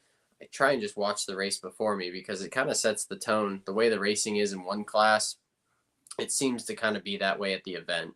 I haven't seen shit like that go down since the first round of PKS at Orlando. Like when Jake French went flying through the air a bunch of times, and it was just mayhem. That was a terrible heat. That was a hard hit. I got into it with plenty of people that weekend. I mean, it was just wild. Yeah. So that to me is just what it reminded me of. And realistically, like I said, the one-off events just kind of bring out that mentality and that aggression. I want to say when there's money on the line, everybody kind of, it's a little more selfish out there. So it's kind of the nature of the beast. But at the end of the day, like it's the same song and dance conversation we've had however many times I've been on this show, is that there's just not the lack of respect in some of these categories is pretty bad right now. And I don't know. I've navigated my way around it. We talked about a long time ago, talking to people on the grid. I've become friends with kids that, I get it. I'm the old guy in the class now. So it's kind of, I'm not friends with any of, the young kids out there, and that's fine. But, having just a respect for them and a cordial environment does help with the racing. And I guess over this year, I've definitely made the name for myself that if you want to put your hands on me out there, then I will give it back. And it is what it is. We'll race each other clean or we'll race each other dirty, but I will come out on top of the dirty fight. And that's also worked, honestly. Like, I don't mess with people that I don't want to get messed with. And that just is what it is. I don't rough anybody up out of nowhere. But if I get roughed up, we're gonna have some fun. And I feel like that's just a respect thing. Like if you're gonna show me some disrespect, I'm gonna dish it back out. But that's like, to me, that's how I'll navigate my way through life too. And I just think you have to have your elbows out sometimes, and you have to kind of show that you're not going to put up with some shit. And it takes time. There's a lot of guys that we all race together so often now that we know how to race one another. We know, how far you can push somebody before they crack or before they retaliate, or how aggressive you can be and how much respect you show for certain people for, previous actions maybe that they've had with you on track. So there's a couple of drivers out there, and especially in K Senior, one of them got dumped right in the final, passing for the lead because he just drove like a jackass all week. That's the way it should be. If there's not going to be a penalties assessed, the only fear I have with any series ever growing out of their britches is not being able to facilitate the amount of penalties that need to be issued per race. And that's something I think the USPKS stuff, throughout the year, they've improved on for sure.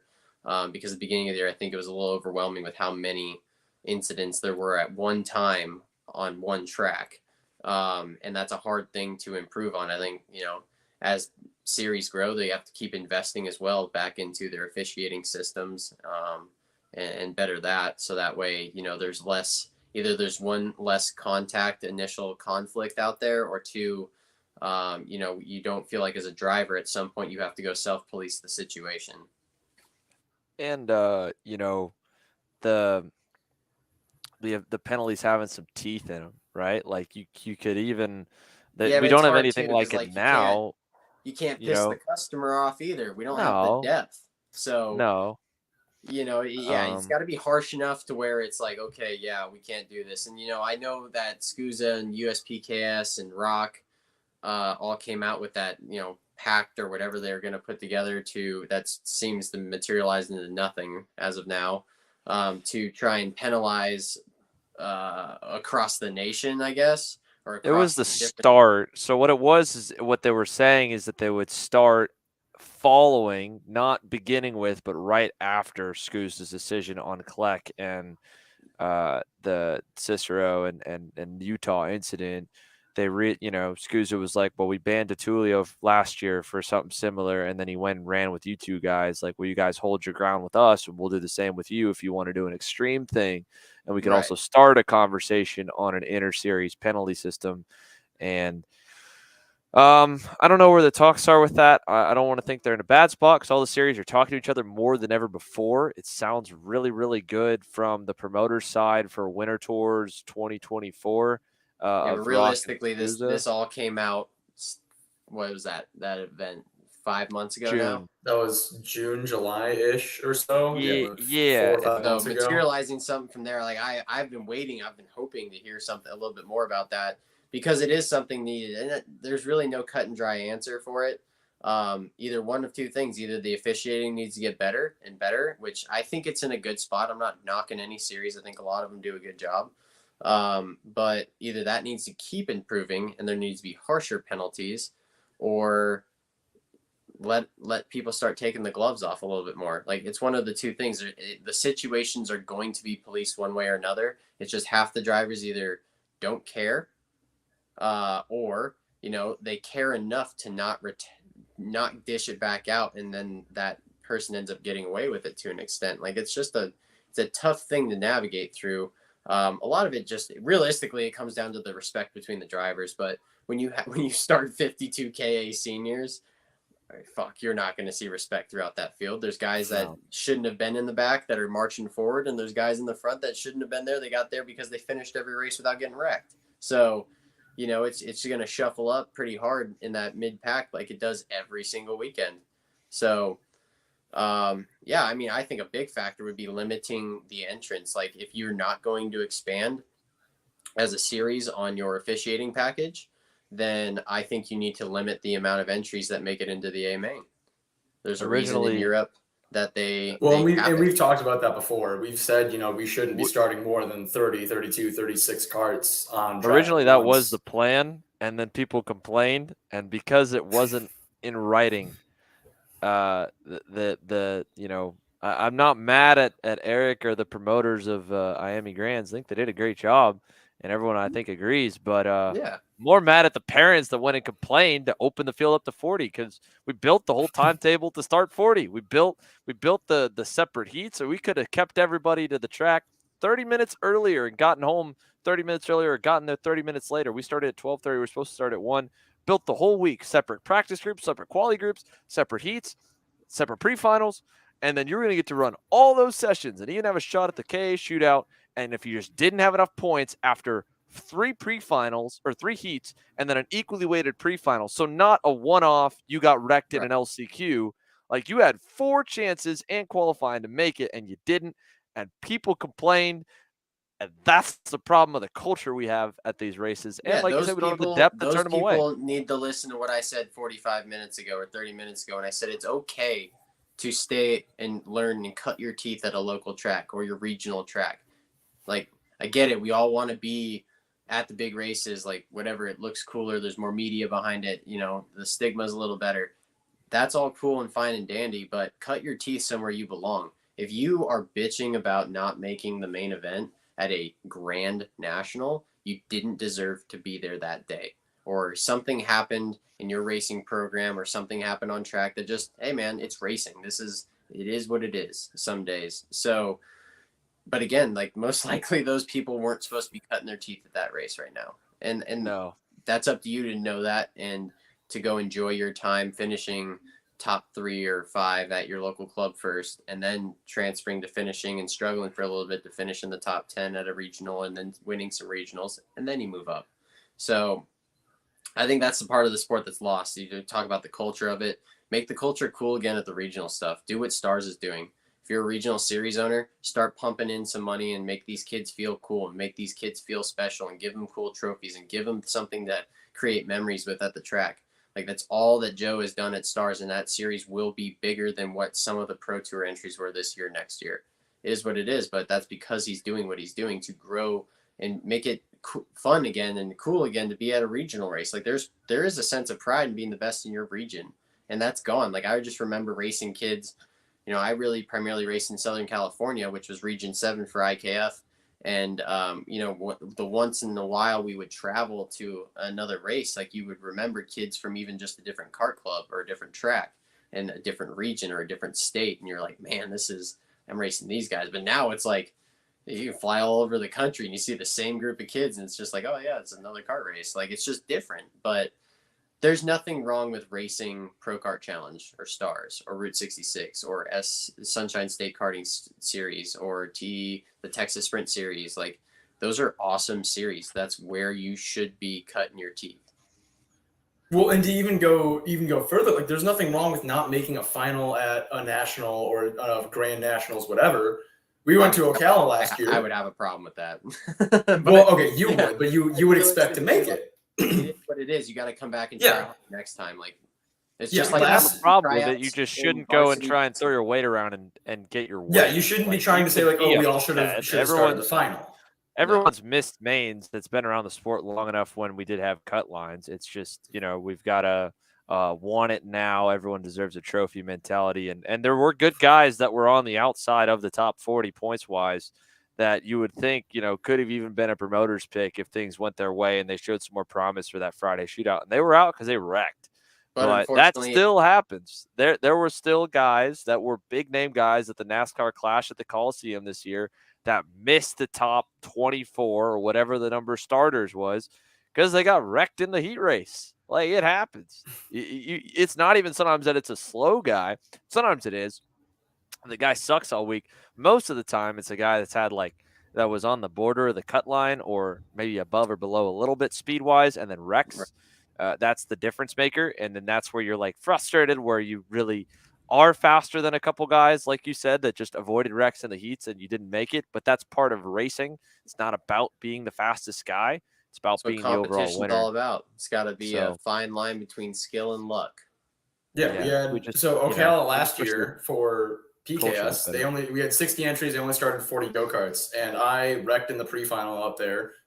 Got into the LCQ, wrecked in the LCQ, I think I just didn't have the pace. Didn't make it, and I was like, well, this sucks. This is my first PKS race in 3 years, but all right. Put in some work, came back yesterday, had a little bit more pace, had some race incident, and then made the final through the LCQ on Sunday. And I was like, all right, here we go. This is better. But I'm not going to go to Mark Coates and say, hey, man, you should let everybody start the final at Ocala Grand Prix with 60 go-karts. That's never going to work. You would have seen worse wrecks than we did at Ocala had you started 60 go-karts, and the right call was to keep it at 40. Yeah, so and that's a good way to swallow your pride and keep that. Well, that's a good way to close stuff off, I think, is, damn, man, we can get mad at what – we got people getting mad in the wrong directions. We got people throwing stones at guys that are working really hard and winning races, and we got people throwing their weight around at our promoters, and the poor guys are, put in a really tough spot of little Johnny wants to race the main event at the Nationals because he's good enough because, as Tim said, he wins it indoor. He wins the rental league. So, the series that'll hold their ground every time to their rule book, I mean, that's got to be like the Bible. And, if you hold your ground to the rule book as a series, there's no argument. There's nothing that anybody can't refer to. You make it easily accessible to them.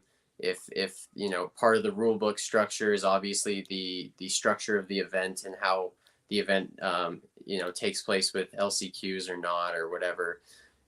So as a promoter, they need to stick to the rule books, black and white all the time. And as a competitor, this is the sport of competition, and at the end of the day, there's one winner. So you need to accept that and focus on the memories and the positive role model you need to be to your kid. And, all of us, it's fucking easy to learn how to be a winner. That's easy. But learning how to lose, it takes a little bit more. I mean, and that's something that reflects on somebody as a person. So teaching your kids how to lose properly as much as you're teaching them how to be a winner is I think, far more important.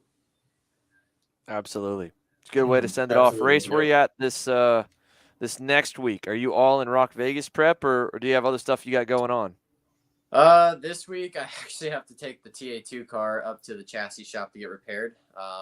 So I'm going to do that trip this weekend. And then in the meantime, we are in full prep for Rock Vegas. When I go up to take the chassis, I'm going to stop up at Switch Racing Engines and, do some prep on some of the VLR and K stuff we got coming up for the Vegas deals. And just head down, ready for Vegas, ready to kick off a little bit of temporary racing action in the West Coast, go back home and see my family, and then go into the Road Tax Worlds with Gage Korn. So that's going to be cool. And then, finish out the year with Supernats and some 4-cycle stuff in the West Coast. And the last machismo and last race ever at Cal Speed will cap off our year, and we'll start again in, I guess, Daytona. Badass. You're telling me a magic wand doesn't just fix up that TA2 car after kissing the wall in Nashville? No, I can tell you right now that my savings account does. So no magic wand there, but we're going to get her ready for next season and hopefully get me in the seat again a couple more times doing that deal. But no magic wand that fixes it. It's going to take a lot of hard work and effort and blood, sweat, and tears to get it back to where it was. So sweet. Well, thanks for joining us, buddy. Aaron, pop some more cold meds. Stay away from me. Stay away from everyone. Otherwise, I'd say hopefully see you at the track this week. Guys, we'll see you guys next week. Thank you guys for tuning into KC Happy Hour. As always, good having everybody here.